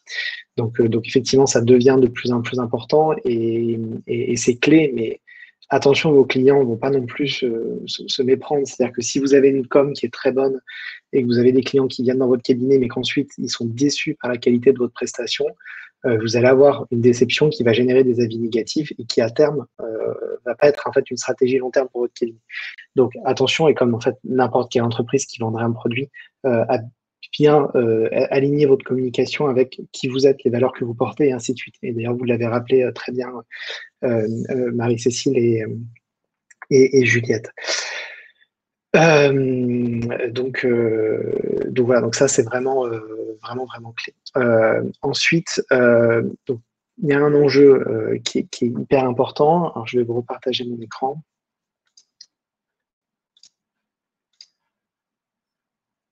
Hop, voilà, c'est très bien. On investit dans la communication, mais quid du retour sur investissement à ce niveau-là et donc du coup, comment on le mesure? En fait, quand vous menez des actions de communication, vous allez vous situer avec différents objectifs. Par exemple, est-ce que l'objectif, ça va être d'acquérir une personne intéressée par mon cabinet ou un visiteur sur mon site, par exemple?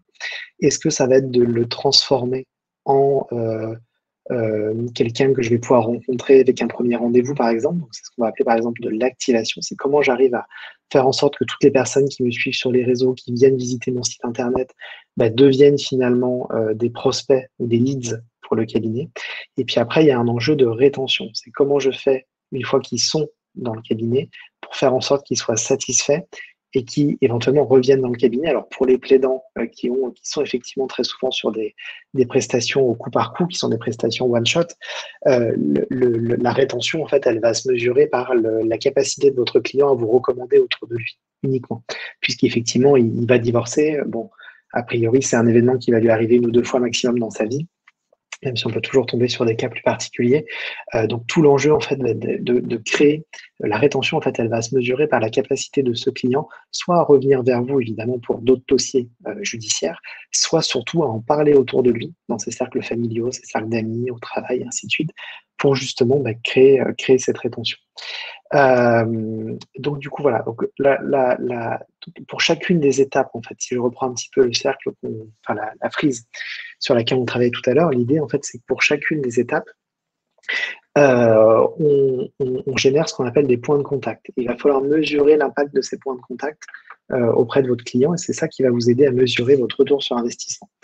Donc il y a effectivement des stratégies par lesquelles en fait vous allez communiquer directement au client, c'est vous qui allez le solliciter, et des stratégies par lesquelles, qui sont d'inbound marketing, par lesquelles vous allez effectivement faire en sorte que votre client vienne à vous parce qu'il va vous chercher, parce qu'il va chercher une requête sur Google et que vous allez être bien référencé parce que vous avez écrit des articles, parce qu'à un moment donné, dans la phase d'évaluation et de comparaison, il va regarder les différents cabinets et vous allez être référencé au bon endroit et donc ça va bien fonctionner. Ah, problème de son pour tout le monde ou que pour certains? Moi non plus. Ah merde, pardon, zut. Qui est pas ça? Déconnecté. Pas de problème, non, pas de problème. Bon, je continue, mais je reste attentif. Donc voilà, donc du coup, l'idée vraiment, c'est de se dire quels vont être les points de contact là. Est-ce que c'est moi qui vais faire une action de communication auprès de mes clients pour faire connaître mon offre de service, mon webinar, mon cabinet, ou est-ce qu'au contraire, je vais chercher à être bien référencé aux bons endroits pour que mon prospect, l'internaute, prenne connaissance de mon cabinet de façon assez naturelle au fil de l'eau. Tout ça, en fait, ça se mesure. Il va falloir être capable de le mesurer sous forme de KPI, donc d'indicateur de performance. J'ai pris ici l'exemple de campagne que je mène de mon côté. Et donc, du coup, par exemple, ça, c'est différentes campagnes. Alors là, on est sur des campagnes payantes. Autrement dit, donc c'était au moment d'une levée de fonds que j'organisais pour une entreprise que je gère par ailleurs. Et en fait, au moment de cette levée de fonds, c'est des professionnels du droit qui investissent dans un fonds d'investissement dédié à la transformation et au développement d'outils pour leur cabinet, pour leurs études. Et en fait, on a mené différentes campagnes publicitaires pour faire parler du projet et essayer d'attirer des investisseurs. Et vous voyez ici, donc, on crée des publications sur les réseaux sociaux et ces publications-là, on vient en fait les sponsoriser. Autrement dit, on va par exemple dire à Facebook, cette publication, ce contenu-là, je vais payer la plateforme pour que ce contenu apparaisse auprès des personnes qui ont des caractéristiques se rapprochant des avocats, des huissiers de justice, des professionnels du droit au sens large. Et donc, on a mené différentes campagnes sur différents canaux. Et en fait, ces campagnes, les formats pouvaient varier. Parfois, c'était une vidéo, parfois, c'était un article de presse, parfois, etc. Voilà, il y avait différents leviers, différents formats. Et en fait, l'idée, c'est de tester pour chaque format combien j'ai investi, combien ça m'a coûté par clic. Donc, vous avez compris, par exemple, vous mettez 100 euros. Ces 100 euros ont permis de générer, j'ai n'importe quoi, 50 clics. On est sur 2 euros du clic. Maintenant, la question, c'est de se dire, est-ce que les personnes qui ont cliqué sont véritablement intéressées? Est-ce qu'elles vont vraiment passer à l'acte? Passer à l'acte, par exemple, pour ce projet-là, c'était dire, OK, je donne 1 000 euros au projet, je donne 10 000 euros parce que j'y crois, et ainsi de suite. Et donc, en fait, derrière, on avait tracé pour chacune des campagnes l'historique de la personne. Donc, quelqu'un qui était venu, par exemple, par cette campagne, on va prendre cet exemple ici qui a bien marché. Par exemple, quelqu'un qui est venu par cette campagne, donc on avait fait une publicité payante chez un de nos partenaires. C'était une vidéo d'une avocate qui expliquait le projet. On était sur un coût par clic qui était très, très faible et on avait ici un coût d'acquisition qui était effectivement de 25 euros. Et vous voyez, on a investi 360 euros sur ce canal pour 13 000 euros. Engrangé de promesses. Donc évidemment, on a un retour sur investissement qui est très intéressant pour ce canal. Par contre, on peut se rendre compte ici qu'il y a d'autres canaux qui effectivement sont beaucoup moins performants. Par exemple, ici, on a dépensé 109 euros et on a eu 0 acquisition. Pourtant, on a eu pas mal de clics, mais on se rend compte que c'est un canal qui visiblement ne convertit pas. Donc tout ça pour vous montrer en fait qu'il faut être capable vraiment, pour toutes les actions que vous menez, alors c'est pas toujours évident, là je vous le montre sur un projet qu'on peut vraiment tracer étape par étape, mais que vous fassiez des webinars, que vous fassiez des campagnes payantes sur les réseaux, que vous fassiez, dès lors que vous allez mener des campagnes pour acquérir des clients sur le web, essayez toujours de vous dire combien je dépense, combien ça me rapporte, et essayez de tracer chacune des étapes. Donc ça c'est vraiment clé. C'est quelque chose qu'il faut que vous soyez capable de faire de la manière la plus objective possible. Donc là, l'avantage, c'est que dès lors que vous arrivez à travailler sur un tableau Excel comme celui-ci, ça va vous aider à objectiver la stratégie que vous avez et mesurer vraiment la performance que va avoir cette stratégie. Alors, suivant les sujets que vous allez aborder en marketing ou en communication, ça sera plus ou moins facile. Après, parfois, il faudra vous entourer d'experts pour justement, par exemple, tracer toutes ces campagnes-là. Vous pouvez apprendre par vous-même en suivant des tutos, etc. C'est quand même très compliqué et ça prend du temps. Donc, le mieux, c'est quand même de vous faire aider potentiellement sur ce type de choses-là. Effectivement, pour répondre, oui, la compétence peut tout à fait être valorisée par les avis clients. En fait, plus vous allez avoir des avis clients favorables, plus votre stratégie de communication, elle va venir conforter les clients, les prospects potentiels du cabinet dans le fait que vous êtes le bon interlocuteur pour répondre à ces problématiques. Encore une fois, et je vais répondre un petit peu aux objections qui m'étaient faites tout à l'heure, oui, mais quid du judiciaire? Tout l'enjeu, en fait, quand vous êtes au judiciaire, c'est sensiblement la même chose que quand vous faites du conseil. Alors, les messages vont être très différents, le segment client, la cible client va être très différente, mais les mécanismes cognitifs par lesquels vous allez créer votre offre de service va être sensiblement le même. Je prends un exemple très simple. Vous faites du divorce. En fait, quand vous faites du divorce, il y a des tas de profils de divorce. Est-ce qu'il y a du patrimoine? Est-ce que les époux vont être d'accord et on va partir sur de l'amiable? Est-ce qu'au contraire, ils vont se tirer dans les pattes pendant 15 ans à la mort? Voilà, il y a des tas de profils différents en matière de divorce. Et vous pouvez avoir des réponses, avocats, qui sont différentes. Vous pouvez vous dire, moi, je veux que les dossiers à l'amiable et je vais essayer de créer des divorces amiables le moins cher possible pour les gens qui sont d'accord et qui veulent compléter des formulaires, passer devant l'avocat en un quart d'heure, signer et terminer bonsoir. Ils veulent que ça leur coûte le moins cher possible et que ça aille le plus vite possible.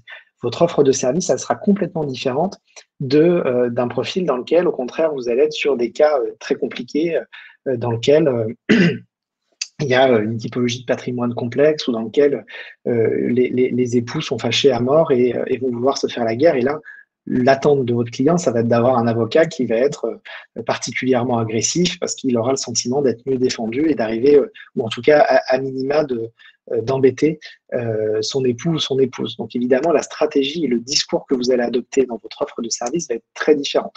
Donc ça dépend aussi de vos valeurs, ça dépend des types de divorce, par exemple, que vous avez envie d'acquérir. Vous pouvez vous dire, moi, ce qui m'intéresse, c'est uniquement les divorces dans lesquels il y a beaucoup de patrimoine. Un, parce que ça me rapporte beaucoup d'argent, et deux, parce que techniquement, c'est intéressant. Mais moi, j'ai aussi accompagné un cabinet qui est détesté par beaucoup dans la profession, qui est le cabinet Homer, qui fait que du divorce amiable low cost et qui a une stratégie qui est complètement différente. En fait, la promesse, c'est de vous dire, remplissez vos formulaires, nous, on va vérifier votre convention de divorce, on va la relire et on vous la fait signer. Et tout ça, ça peut être fait relativement rapidement et avec un coût très, très peu élevé. Donc, la promesse, c'est simplicité, économie, rapidité. Donc, on est sur, et les porteurs de ce projet qui est Homer n'ont pas du tout envie de faire des divorces complexes avec du patrimoine. Ce qui les intéresse, c'est d'essayer d'industrialiser le divorce amiable. C'est ça qui les éclate en tant que chef d'entreprise. Donc, vous voyez, on est sur des profils très, très différents également quand on est sur le judiciaire. Ne parlez pas des divorces low cost, c'est un vrai sujet. Oui, c'est carrément un vrai sujet et on pourrait en parler pendant des heures. C'était juste pour vous prendre deux exemples très, très différents sur le judiciaire et pour vous montrer derrière qu'en termes de stratégie d'offre, en termes de discours client et en termes même d'outils derrière que vous allez utiliser, ça va avoir rien à voir. Donc, ça va être très, très différent. Il est très difficile d'utiliser les avis clients, notamment sur Google pour les avocats. Entre les faux comptes, les adversaires mécontents, rares sont les cabinets qui peuvent en profiter. Alors, juste sur les avis clients, qui est effectivement quelque chose qui apparaît, qui est exacerbé avec le digital en ce moment, on a effectivement, à ce niveau-là beaucoup de choses à dire. Effectivement, il peut y avoir des faux avis, il peut y avoir qui peuvent ruiner votre réputation. Le réflexe que vous devez avoir, donc, là, en théorie, les avis clients, déjà, en plus, votre déontologie vous met en porte-à-faux, puisque vous allez recevoir des avis clients dès lors que vous répondez. Finalement, vous trahissez votre secret professionnel, puisque vous dites à tout le monde que cette personne-là elle était cliente du cabinet. Donc, ça vous met dans une situation très délicate, et en théorie, votre déontologie vous interdirait même de répondre aux commentaires. La réalité, c'est qu'aujourd'hui, tous les avocats, en tout cas beaucoup d'avocats, répondent aux commentaires et incitent leurs clients également à laisser des commentaires. Vous ne pouvez pas empêcher un client de te laisser un commentaire sur Google, puisque ni le client ni la plateforme, la déontologie s'oppose à eux. Par contre, effectivement, il y a une asymétrie parce que votre déontologie vous empêche de leur répondre. Vous ne vous battez pas vraiment à armes égales. Donc, le meilleur moyen de développer une réputation qui est favorable en ligne, c'est d'essayer d'inciter vos clients, de les encourager à vous laisser des avis sur Google quand ça s'est bien passé. Pourquoi? Parce que vous allez avoir 10 avis positifs à 5, ce qui fait que le jour où il y a un faux compte qui va mettre un avis positif à 1, eh bien, en fait, ça va diminuer un tout petit peu votre moyenne, mais ça ne va pas la faire tomber à 0. Donc ça, c'est vraiment quelque chose de clé. Alors, je vois, pourrait-on revenir à la question de Marion à 12h03? Quelle était-elle, cette question? Comment se former au legal design? C'était celle-ci, ouais. Comment se former au legal design? Connaître les logiciels ou les prestataires, les banques d'images, compliqué, car pour nous, c'est un autre métier. Alors, les banques d'images, moi, je pense que Marie-Cécile, Juliette, vous avez sûrement des choses à dire. Moi, j'utilise beaucoup Flaticone, par exemple, ou Flaviticone, D'ailleurs, j'écorche le nom, pour récupérer des pictos, des banques d'images. Vous en avez plein de photos liées à Shutterstock en passant par des trucs beaucoup plus sophistiqués. Voilà. Et en formation, vous avez des formations qui sont top, notamment au niveau de la CE. Il y en a une qui est très bien. Nous, on en sort une également avec SideQuest très prochainement, qui est très solide aussi pour vous initier à tout ça. Maintenant, Marie-Cécile, vas-y, je te laisse compléter. Oui, on utilise, j'utilise beaucoup Flaticon pour tout ce qui est legal design, etc. Ensuite, moi, je travaille pas particulièrement avec des photos où du coup, j'ai pas vraiment besoin de prendre des banques. J'utilise pas vraiment des banques d'images. J'aime plus tout ce qui est création graphique sur Illustrator, etc. Donc, j'utilise pas spécialement de banques d'images. Juste Flaticon, c'est vraiment, vraiment super pour ça. Ouais, en fait, Juliette, elle a des logiques. Alors là, je prends une partie qui me concerne pas du tout et dont je vais parler de manière très approximative. Mais d'après ce que j'ai compris du travail de Juliette, c'est qu'en fait, elle travaille beaucoup avec Adobe, et elle crée tout. Et ça, c'est vraiment l'intérêt en fait pour nous d'avoir quelqu'un qui fait du design graphique au sein du cabinet, c'est qu'on va aller chercher des graphiques qui n'existent pas ailleurs, donc qui seront pas jamais vus, qui n'auront jamais été vus. Donc pour nous, c'est assez aussi démarquant de se dire qu'on n'a pas tous la même image pour l'envoi d'un mail ou symboliser un mail, etc. Et qui a une réelle création et une réelle plus-value à ce qu'on apporte aussi en termes de communication. La formation legal design, nous on n'en a pas, on l'a appris sur le tas. C'est-à-dire que, moi perso, je l'ai appris sur le tas, donc en participant à des formations, en lisant, voilà, c'est vraiment de l'auto-formation. Par ce qu'on a pu faire dans les ordres où il y a forcément une petite formation au sein de l'ordre, au sein des incubateurs, etc. Et c'est un petit peu ça le souci qu'on a aujourd'hui sur la transformation digitale des avocats, c'est que en fait le danger il est qu'il n'y a pas de formation et non plus dans la formation initiale, il n'y a pas de formation sur la transformation sur comment utiliser ces nouveaux moyens de communication. Donc, il faut prendre les formations qui sont en ligne, participer au maximum et puis essayer de se faire son auto-formation sur le sujet. Donc, je rends la parole. sur la déonto, peut-on inviter nos clients, peut-on laisser par écrit le fait qu'on incite nos clients à laisser nos avis, à laisser des avis en ligne? D'un point de vue déonto, honnêtement, j'en sais rien. Je pense que ça passe dans le sens où en prévenant le client que voilà, mais je pense qu'effectivement c'est possible. Ne surtout pas tomber, voire patauger dans le bourbier des réseaux. Je ne suis pas certain que nous ayons la même conception de notre rôle et surtout de notre profession. Bon, après, c'est.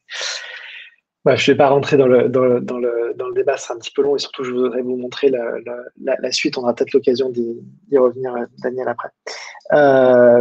Alors, ensuite, le dernier temps, c'est d'essayer de scaler vos activités. Alors, qu'est-ce que c'est que scaler les activités? En fait, c'est d'essayer d'automatiser, de produire mieux et plus vite tout ce qui peut être produit mieux et plus vite au niveau de vos cabinets. Et vous n'allez pas du tout scaler les mêmes activités suivant ce que vous faites, suivant ce qui est votre quotidien dans votre cabinet. Évidemment, un cabinet structuré de 25 avocats n'aura pas du tout les mêmes enjeux qu'un cabinet individuel qui fait que des dossiers plaidants ou qu'un petit cabinet qui va faire que du conseil. Donc, il y a évidemment des enjeux qui sont très différents. L'idée, encore une fois, ça va être de vous dire par quoi je commence, quelles sont les bonnes questions que je dois me poser. Donc, par quoi je commence? Ça, c'est une image qui est un petit peu tarte à la crème qu'on retrouve beaucoup sur les réseaux à droite à gauche. L'idée, encore une fois, c'est de vous poser les bonnes questions, c'est de vous fixer les bons objectifs également. Si votre objectif, et c'est une métaphore, c'est de construire une voiture, en fait, derrière cet objectif-là, il y a la possibilité d'aller d'un point A à un point B. Alors, évidemment, au début, le plus simple d'aller d'un point A à un point B sans marcher, mais en roulant, ça va être plutôt de construire un skateboard que d'avoir une roue toute seule. Et en fait, certes, le skateboard, vous allez aller à 2 à l'heure et vous allez avoir un périmètre de 1 ou 2 kilomètres autour duquel vous déplacez, mais potentiellement, l'idée, c'est cette première étape qui vous permet d'atteindre cet objectif d'aller d'un point A à un point B en roulant. Et puis, progressivement, on va monter et on va adopter des nouveaux outils qui vont vous permettre d'aller plus vite du point A à un point B et de manière plus confortable avec la voiture à la fin. Donc ça, voilà, c'est vraiment très, très progressif. Donc du coup, voilà. Donc ça, c'est effectivement l'enjeu. En fait, il y a un exercice que vous pouvez tous faire au quotidien et qui va vous guider.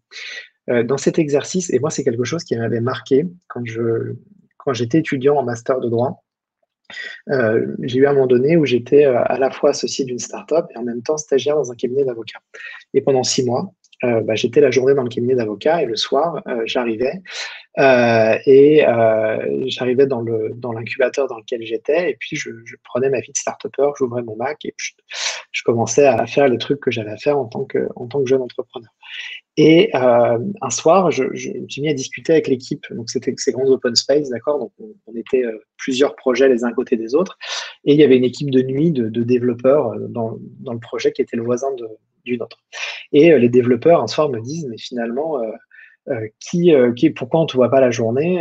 Qu'est-ce que tu fais? Et là, je leur dis, ben, moi, je suis en formation, je suis en master 2 de droit et actuellement, je fais un stage en cabinet d'avocat. C'est pour ça que la journée, je ne peux pas être présent à la start-up, donc je bosse le soir de 8h à minuit, quoi.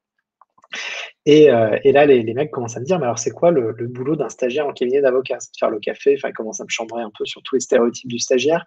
Et là, je leur dis non, pas vraiment. En fait, on me donne plusieurs jeux de contrats à comparer et on me donne un petit brief client. Et puis, à partir de là, je dois faire des recherches et puis comparer des clauses et faire des copier-coller pour arriver à un contrat qui soit à peu près correct et que l'associé va pouvoir relire, ajuster ensuite pour le client. Il va me faire des retours sur ce que j'ai bien copié-collé, pas bien copié-collé parce que c'est mal analysé. Et il dit, mais en fait, c'est hyper chronophage, tu passes tes journées à faire la même chose. Je leur dis, oui, effectivement, c'est vrai que c'est assez proche. Et puis là, ils me disent, voilà, tu vois derrière nous, ce grand tableau, et bien en fait, notre boulot et la manière dont on développe actuellement notre produit, c'est de se dire, pendant toute la semaine, on note tout ce qu'on répète plus de 3 fois sur ce tableau. Et donc, effectivement, il notait tout ce qu'il répétait plus de 3 fois. Alors, c'était des tâches informatiques, puisque c'était avec des développeurs, mais comprenez bien l'état d'esprit et la mécanique intellectuelle qu'il y a derrière. Donc, il notait tout ce qu'il répétait plus de 3 fois. Et en fait, tous les lundis matins, dans la réunion du lundi matin, c'est de se dire, de prendre cette liste de tout ce qu'il répétait plus de 3 fois et de se dire, qu'est-ce que cette semaine, on va essayer d'automatiser? Ça va être quoi notre prio? Et en fait, ils développaient leur roadmap, donc leur plan de développement du produit, le plan d'évolution de leur produit, en fonction de ce qui répétait le plus. Pourquoi? Parce qu'en fait, ils avaient besoin de libérer un maximum de temps pour pouvoir se consacrer à des aspects plus techniques ensuite de leur outil après. Donc, pour débloquer du temps, en fait, tout ce qui répétait plusieurs fois dans la semaine, ils se demandaient, est-ce que je suis capable de l'automatiser? Est-ce que je suis capable de créer un petit truc en plus qui va me permettre de ne plus avoir à le gérer et de le gérer automatiquement ou de le faire à quelqu'un d'autre de l'équipe? Parce que ça peut être aussi l'idée.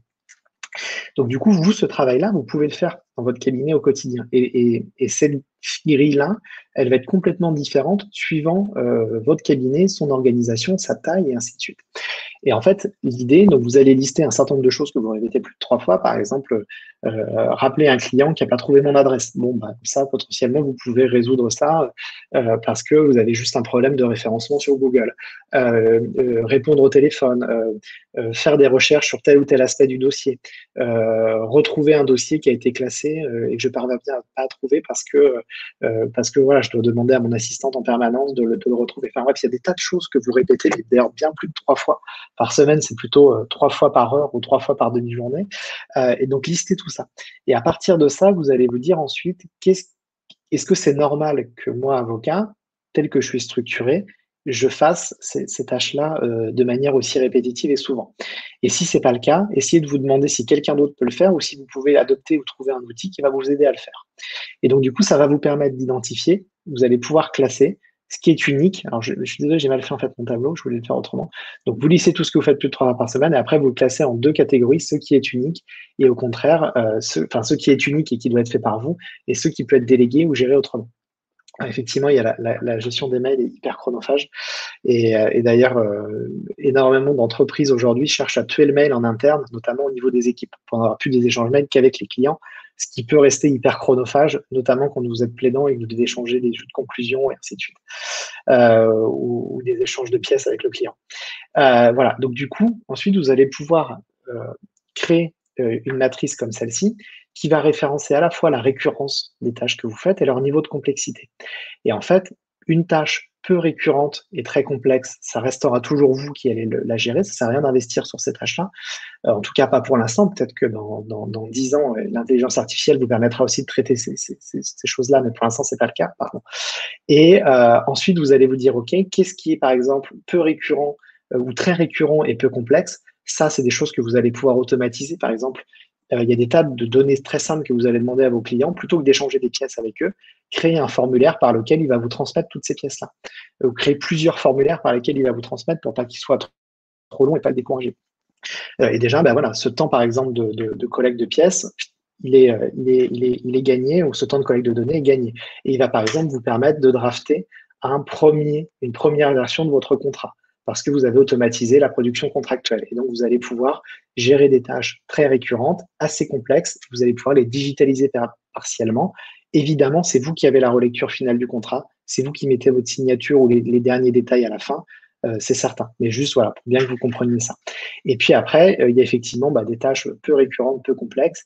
Là, la plupart du temps, vous allez chercher à les sous-traiter, soit à votre secrétaire, soit sous forme de d'autres outils ou auprès d'autres prestataires, des juristes. Donc en fait, cette matrice-là, on est d'accord, ce premier travail de tout ce que vous répétez plus de 3 fois, vous allez classer, vous allez gérer vos priorités par rapport à ça. En fait, cet exercice-là, il va vous aider à avancer petit à petit. D'accord? Vous allez petit à petit identifier ce que vous voulez changer. Et surtout, si vous le faites bien, ce qui est génial, c'est que vous n'allez pas vous décourager parce que chaque semaine ou toutes les 2 semaines, vous allez vous dire, punaise, j'ai fait ça la semaine dernière, c'est vrai que c'est en train de me changer la vie. Donc, vous mesurez tout de suite la satisfaction que vous avez, vous, et la réussite de ce que vous êtes en train de mener. Donc, ça, c'est quelque chose qui est très encourageant. Premier point. Et deuxième point, ça vous permet de progresser et plutôt que de vous dire, oh là là, je suis face à une montagne insurmontable avec la transformation de mon cabinet, en fait, vous êtes en train de gravir marche à marche cette montagne sans même vous en rendre compte. Ça prend du temps. C'est une hygiène aussi d'organisation parce que ça vous oblige à bloquer 2-3 heures par semaine pour faire cet exercice-là, vous poser les bonnes questions. Mais voilà, et là-dessus, ça va vous aider. Effectivement, il y a le problème de multiplication l'intercomptabilité des bases de données, tout ce qui est interopérabilité, effectivement, il y a des enjeux hyper clés là-dessus. Je vais en parler un tout petit peu après.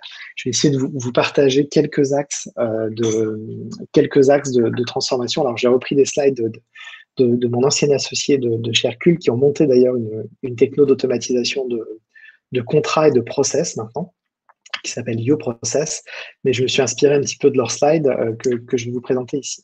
En fait, plutôt que de vous rappeler toutes les startups du droit que je vous montrais au début en introduction, en fait, au lieu de regarder toutes ces startups du droit, vous allez essayer de vous dire, c'est quoi les mécanismes technologiques qui participent à la transformation de mon cabinet. Et en fait, parmi ces mécanismes de transformation, il y a par exemple tout ce qui va toucher aux liens et aux connexions que vous avez avec votre client. Par exemple, Marie-Cécile, tout à l'heure, nous parlait de chatbot sur son site Internet. Ça, c'est un outil qui va vous permettre de créer du lien, d'échanger plus facilement avec votre client. Après, il y a des technologies qui vont créer de la confiance parce qu'elles vont permettre de certifier un certain nombre de choses en matière de signature électronique, en matière de blockchain, par exemple, et ainsi de suite. Ensuite, vous avez des outils d'intelligence. C'est-à-dire que vous allez, par exemple, ces outils qui vont être capables de comprendre ou d'analyser des ensembles contractuels que vous allez leur donner. Ensuite, vous allez avoir, par exemple, des outils qui vont vous permettre de d'automatiser des diagnostics pour vos clients. Par exemple, vous allez poser des questions à vos clients et puis ça va lui générer automatiquement un mapping de ces risques ou d'une situation pour son dossier. Ça pourrait tout à fait être fait d'ailleurs en contentieux, sur des contentieux très réguliers. Je suis sûr que vous posez toujours les 10 mêmes questions à votre client au départ, et en fonction de ça, ça va donner les grandes orientations à votre stratégie, et ou à ses chances de succès, ou à la pertinence d'aller au judiciaire plutôt que de négocier, et ainsi de suite. Mais en fait, ce travail-là de diagnostic, vous pouvez tout à fait essayer de l'automatiser, de le mettre à la disposition de vos clients. Il y a tout ce qui touche ensuite à la productivité, gain de temps, travail, mobilité, et ainsi de suite. Tout ce qui touche au process, dématérialisation des process métiers, interopérabilité. Et là, effectivement, on a tous les enjeux de gestion des systèmes d'information qui sont des problématiques très complexes. J'en suis pas expert, je peux en parler comme ça brièvement avec vous, mais c'est des problématiques qui sont très complexes, qui est finalement, j'ai par exemple des données clients dans dans mon CRM ou dans mon outil de facturation. J'utilise un outil qui va permettre d'automatiser des contrats. Certaines des données des deux outils pourraient communiquer entre elles. Au lieu de ça, je fais de la double saisie. Est-ce que je pourrais faire en sorte que les données de ces deux outils se parlent pour gagner du temps, éviter des sources d'erreurs en enseignant par exemple 2 fois les mêmes données? Voilà, et puis après, bon, il y a tout ce qui va être automatisation de documents. On va prendre un exemple spécifique là-dessus après. Donc, vous voyez, plutôt que de vous dire, oh là là, il y a des tas de startups, il faut que je les teste toutes pour arriver à faire ma transformation, demandez-vous d'abord de ce dont vous avez besoin. Donc, en fonction de votre activité, vous allez vous dire, moi, par exemple, j'ai besoin de mieux échanger, de mieux communiquer avec mes clients en temps réel. On va d'abord s'intéresser aux enjeux de connexion. Si je reprends un petit peu ce mapping-là, dans tout ce que vous allez répéter 3 fois par semaine, essayez de vous demander quel type de technologie va être finalement adapté pour essayer d'y répondre, pour essayer de perdre le moins de temps possible ou de ne pas avoir à répéter ces choses-là dans votre quotidien. Alors évidemment, après, il faut benchmarker, c'est-à-dire il faut chercher quels sont les outils qui peuvent vous aider sur, par exemple, en matière de blockchain ou de signature électronique. Donc il y aura toujours un travail ensuite de benchmark et de choix d'outils, parce que vous allez devoir du coup intégrer une solution technologique pour vous aider à tout ça. Il y a 2 solutions, soit vous allez acheter cette solution technologique, soit vous allez la développer. 9 fois sur 10 pour vos cabinets, surtout en état du marché, en réalité, vous allez acheter une technologie existante. Par exemple, vous faites énormément de contentieux, vous voulez vous doter d'un outil d'analyse statistique des données de jurisprudence pour essayer de faire les bons choix pour votre activité. Et bien, en fait, dans ce cas-là, vous allez être sur l'achat sous forme d'un forfait mensuel, d'une techno ou d'un outil qui va vous permettre de le faire. Donc ça, voilà, c'est la clé. Et puis parfois, par contre, vous allez devoir au contraire créer une expérience unique au niveau de votre cabinet ou créer une offre de service tellement spécifique qu'il n'y a pas d'outil sur la place qui existe. Et dans ce cas-là, vous allez développer vous-même la solution. Donc évidemment, il y a des enjeux qui sont très très différents en fonction. C'est tout le problème pour les cabinets de taille conséquente. La réponse est tout ou presque. Et pour l'instant, aucun logiciel n'est assez polyvalent. Alors, effectivement, aucun logiciel n'est assez polyvalent. Par contre, si vous listez l'ensemble de vos tâches, vous allez voir quand même qu'il y a déjà dans les outils que vous avez, il y a probablement beaucoup de choses que vous pouvez faire et vous ne le savez pas forcément vous-même. Je prends l'exemple, par exemple, il y en a plein, Jarvis, Cessible, je suis sûr que vous utilisez des outils comme ça. Je prends l'exemple de Cessible. En fait, on se rend compte que énormément d'avocats en fait, utilisent 10-15% du potentiel de l'outil et qu'il suffirait d'avoir un échange avec les commerciaux de l'outil pour se rendre compte en fait qu'il y a des tas de choses qui peuvent être faites. C'est pareil chez Jarvis, c'est pareil pour tous les éditeurs de logiciels. Je suis payé par aucun d'entre eux pour leur faire de la pub, je tiens à vous le dire. C'est juste l'exemple qui me venait en tête parce qu'il est frais. J'en ai parlé encore pas plus tard qu'il y a 2 jours avec un client. Donc voilà. Ensuite, vous avez effectivement... Alexis, ouais. Je te coupe. Nous, on est sur Cessible Néo et effectivement, je te rejoins complètement. On tente d'optimiser, d'automatiser énormément de tâches via Cessible Néo. Alors, je connais que Cessible Néo. Hein. Je connais pas d'autres logiciels, mais c'est vrai que ça permet quand même aujourd'hui de se libérer beaucoup de temps. Il y a beaucoup de choses qui sont proposées via ces plateformes et ces logiciels, mais c'est vrai qu'on a un souci sur la formation et sur l'optimisation de l'ensemble de nos logiciels.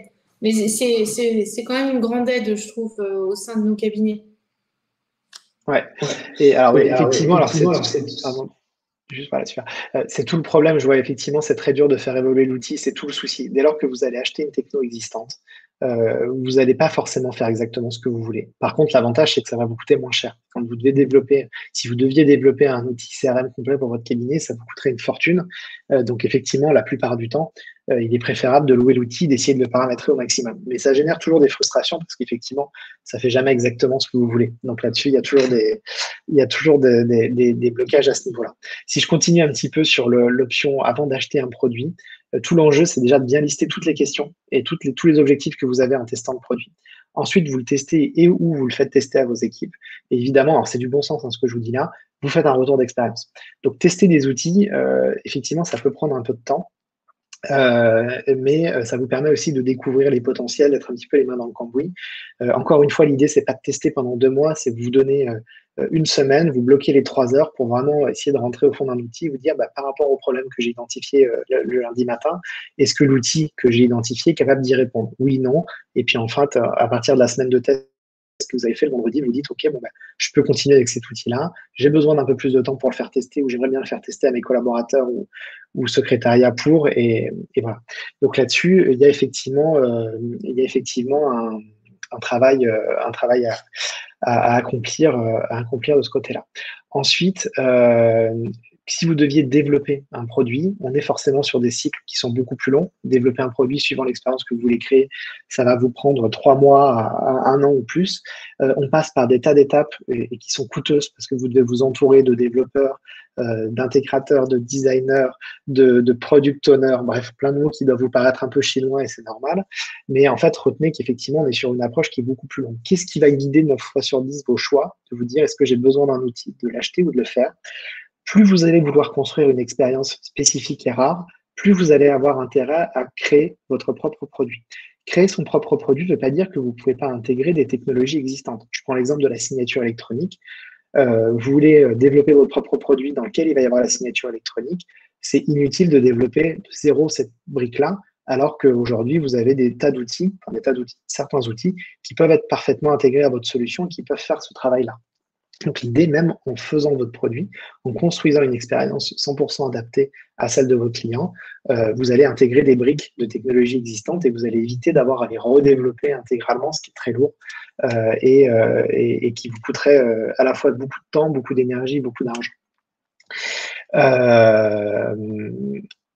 Ensuite, point de vigilance, à chaque fois que vous allez réfléchir à de nouveaux outils, posez-vous la question de est-ce que cet outil, est-ce que cette techno, elle est conforme aux objectifs, à l'ambition que vous avez pour votre cabinet en termes de développement. Rejetez toujours un œil au sommet de la montagne pour vous dire est-ce que c'est bien la bonne marche, est-ce que c'est bien le bon chemin que je suis en train de prendre. Donc posez-vous un petit peu ces questions. Il ne faut pas que ça vous bloque puisqu'il faut essayer des choses et vous pouvez toujours revenir en arrière. C'est des cycles d'itération à l'innovation. Donc c'est pas parce que vous faites un choix que vous l'avez fait pour les 3 prochaines années. Mais en tout cas, quand même, jetez un œil, regardez devant vous, essayez de vous dire est-ce que c'est bien conforme à mes objectifs, est-ce que j'ai les moyens de le faire. Moi, j'ai énormément de cabinets d'avocats qui un petit peu moins maintenant, je pense qu'il y a une prise de conscience, puis la crise doit aider aussi, qui venaient me voir en me disant je veux développer un outil, j'ai 100 000 euros pour le faire. Et je leur disais ok, bon super, effectivement à 100 000 euros, ça rentre sans problème dans votre budget, on peut faire quelque chose de très bien. Peut-être d'ailleurs même qu'on va commencer en faisant un outil à 30 000 et puis on va regarder ce qui se passe, on va vérifier sur le marché ce qui se passe. Mais en fait, la grosse difficulté, c'est que les cabinets mettaient tout dans l'investissement technologique et ils oubliaient toute la partie marketing après. Et en fait, la plupart du temps, si par exemple vous voulez créer un outil n'importe quoi, chiffré, vous avez 100 000 euros pour développer un outil, dites-vous, OK, je vais essayer de le développer pour 30 000, je vais me garder 20 000 pour faire des évolutions et les 50 000 restants, c'est pour faire de la communication, pour mettre des commerciaux qui vont m'aider à le vendre. Et ça, c'est fondamental. Et en fait, la plupart des cabinets oubliaient cette brique ressource, c'est-à-dire que développer un outil, ça ne s'arrête pas à la ligne du développement technique, ça s'arrête à la maintenance évolutive, c'est-à-dire comment mon produit va devoir évoluer. C'est normal que votre produit ne soit pas idéal au premier abord. Repensez au skateboard par rapport à la voiture. Évidemment, il y a beaucoup de chemin avant d'en arriver là. Voilà. Et ensuite, donc, la technologie que vous voulez utiliser, est-ce qu'elle va vraiment vous aider à mieux répondre à vos clients, à être meilleur dans votre quotidien d'avocat? Qu'est-ce qu'elle va modifier sur votre organisation? Et évidemment, est-ce qu'elle est conforme à votre valeur? Si par exemple, votre cabinet a un positionnement haut de gamme sur des divorces avec énormément de patrimoine, ou la promesse, c'est d'être dispo jour et nuit pour répondre à votre client, évidemment, ça va être complètement, ça va pas être adapté à ce que vous voulez faire si vous voulez, par exemple, automatiser tous les docs et que le client remplisse lui-même ses formulaires. Il y aura un problème de valeur entre ce que vous vendez et ensuite ce que vous allez promettre. Donc là-dessus, il y a toujours un décalage aussi. Donc attention. Donc donc pour vous faire comprendre, la technologie, elle est toujours au service de quelque chose et elle n'est pas à l'inverse. La technologie n'est jamais une fin en soi. Alors oui, Céline, effectivement, j'ai dit 100 000 euros. Il y a des tas de choses et des tas d'expériences que vous pouvez créer pour 20-30 000 euros, quitte à développer une solution, une SAS à titre accessoire de votre cabinet, à aller chercher des fonds au niveau de la BPI, si par exemple c'est pour une start-up du droit que vous voudriez créer, et vous pouvez déjà faire des choses et prouver la pertinence de votre marché avec ces montants-là. Ensuite, il n'y a pas de secret. Si vous avez besoin de plus de fonds, il va falloir recourir à des levées de fonds. Aujourd'hui, c'est pas possible au niveau des cabinets d'avocats, ce qui oblige d'ailleurs beaucoup d'avocats soit à quitter la profession, soit à créer des startups à la marge de leur cabinet pour pouvoir justement lever ces fonds. Donc là, il y a une problématique qui est plus générale de la profession et de financement de l'innovation au sein des cabinets, avec des blocages. Soit il faudrait injecter de l'argent sous forme de prêts garantis, soit il faudrait permettre au cabinet de lever de l'argent. C'est une question qui est évidemment politique et qu'on ne résoudra pas à travers de ce webinaire-là. Mais c'est des problématiques qui sont effectivement essentielles parce que innover, créer sa propre solution, adopter des outils existants, ça coûte pas très cher. Et ça à la portée de tous, même des tout petits cabinets d'avocats qui ont peu de moyens. Par contre, effectivement, développer ses propres solutions, c'est un investissement qui est important. Et ça demande aussi énormément de ressources temps. Je vous en ai pas parlé là, mais si vous êtes un cabinet tout seul et que vous vous lancez dans cette aventure-là, dites-vous que ça va vous prendre au moins un tiers-temps.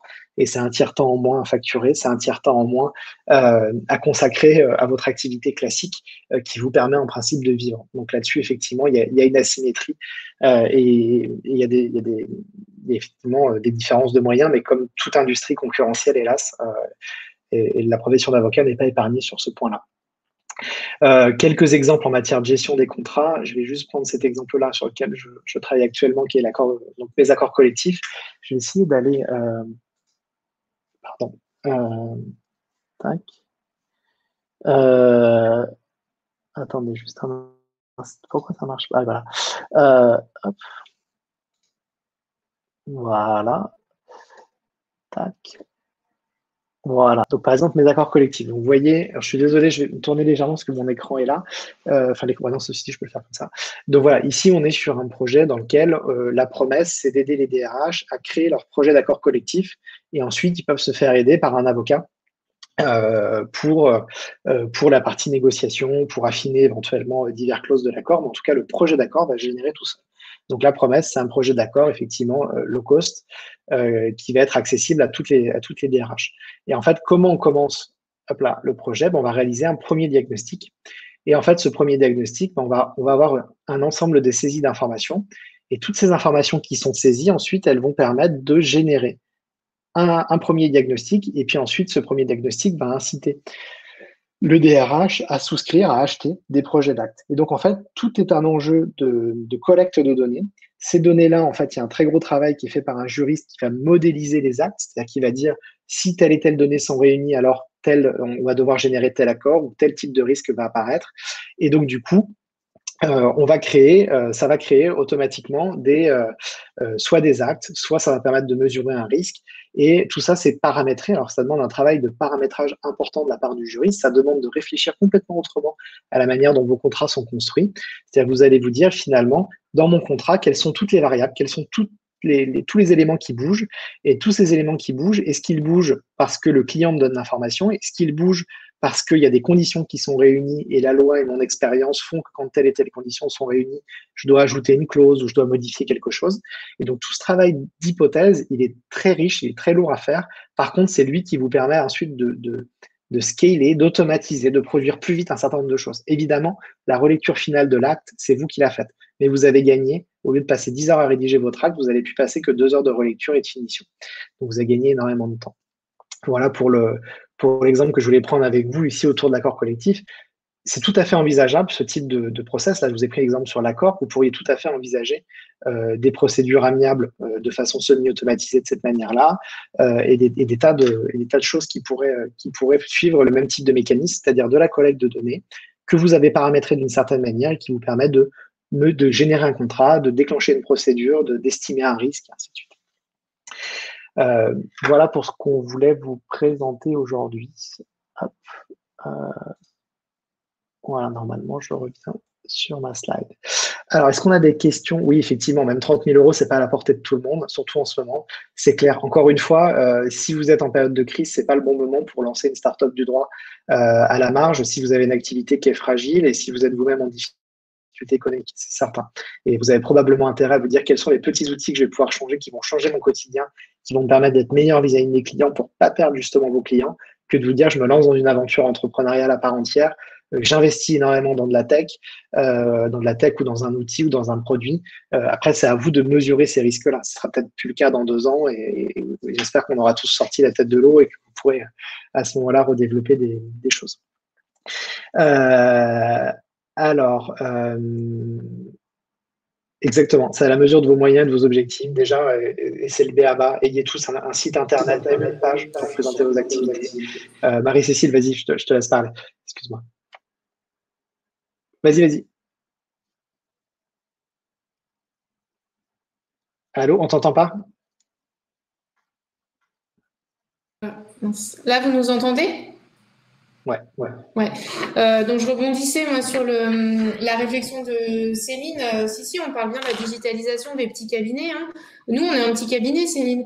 Moi, je suis la seule avocate de mon cabinet et la digitalisation, je l'ai fait à mon niveau. C'est d'ailleurs ce que dit Julien. C'est de se dire qu'est-ce que je peux mettre en place avec les moyens financiers que j'ai en place. Moi, j'ai pas mis 30 000 euros dans la com. D'ailleurs, toute la com, c'est moi qui l'a fait. Il y a Juliette qui nous a rejoint en alternance au sein du cabinet. Vous savez, et on a pris d'ailleurs toutes les aides qui nous ont été accordées. Et ce qui fait que finalement, ça a quand même ultra minimisé le coût du recrutement de Juliette. Et ça nous permet aujourd'hui d'avoir des actions de communication hyper importantes. Donc, effectivement, il faut prioriser. On parlait de Cécile Néo, donc je suis pas du tout là pour faire la pub de Cécile Néo, mais c'est 60 euros par mois. 60 euros par mois, on est loin des 30 000 euros.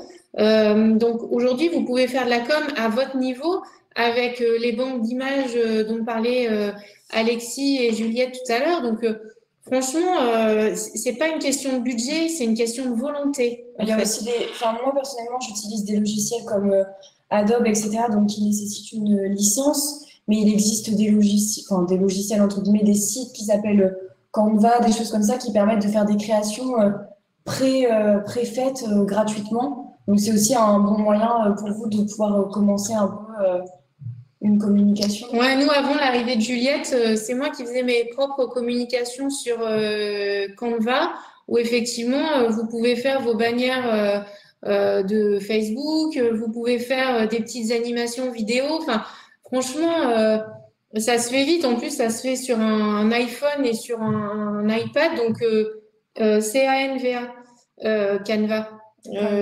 Voilà, super, merci. Et en fait, voilà, c'est hyper rapide, c'est hyper efficace, c'est même ludique. Donc, voilà, moi, j'ai pris tout plaisir à le faire. Et donc, franchement, c'est facile. Et je crois, de mémoire, c'était 150 euros l'année. Donc, voilà, c'est 150 euros. On est vraiment très loin des 30 000 euros dont Céline parlait. Voilà, je te rends le micro.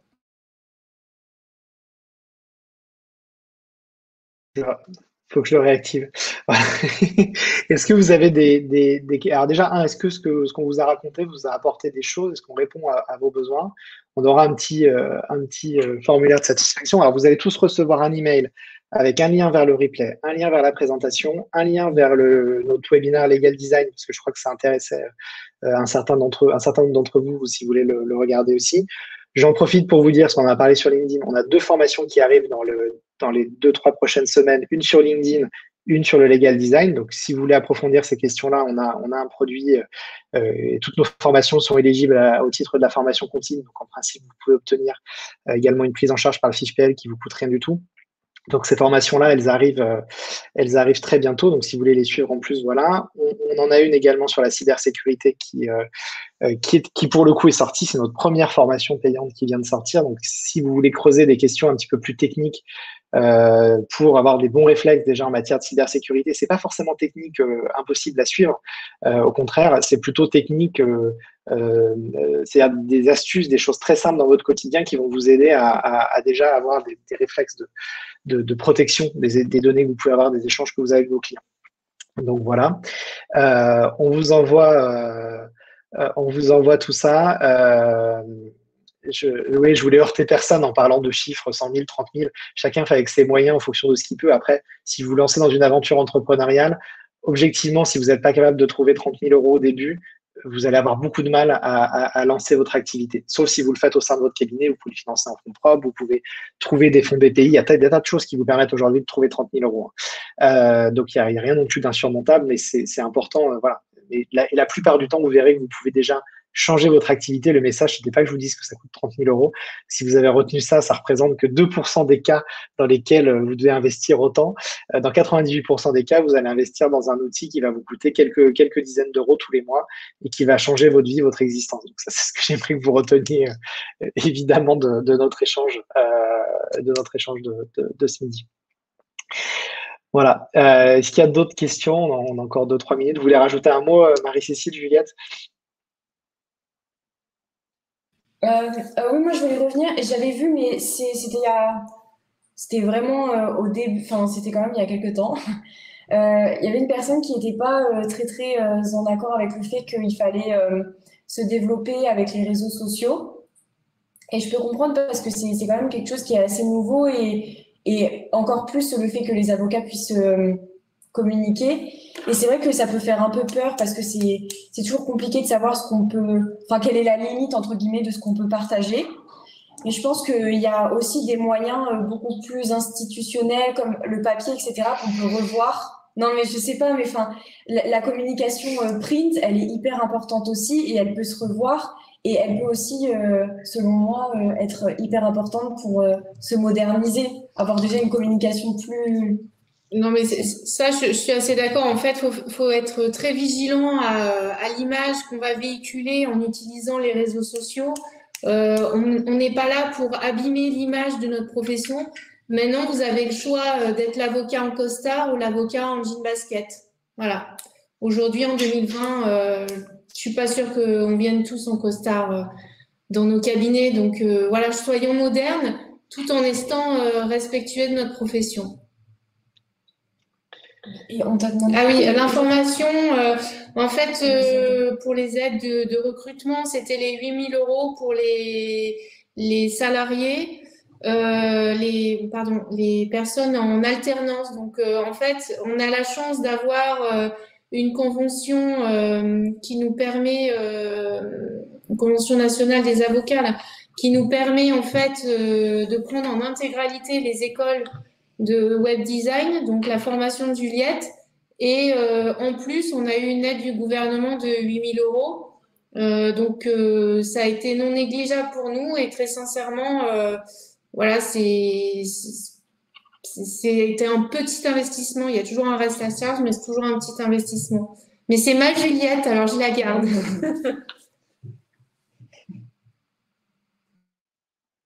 Ok. Bah, écoutez, si vous avez eu les informations que vous souhaitez, on va vous envoyer tout ça aujourd'hui, au plus tard dans le week-end, hein, sur le feedback. Et merci beaucoup à tous pour votre participation. Vous avez été pas loin de 150 quand même à suivre cette formation, donc c'est une très belle perf. Merci beaucoup. Bonne journée à tous. Bonne journée, au revoir. Bye.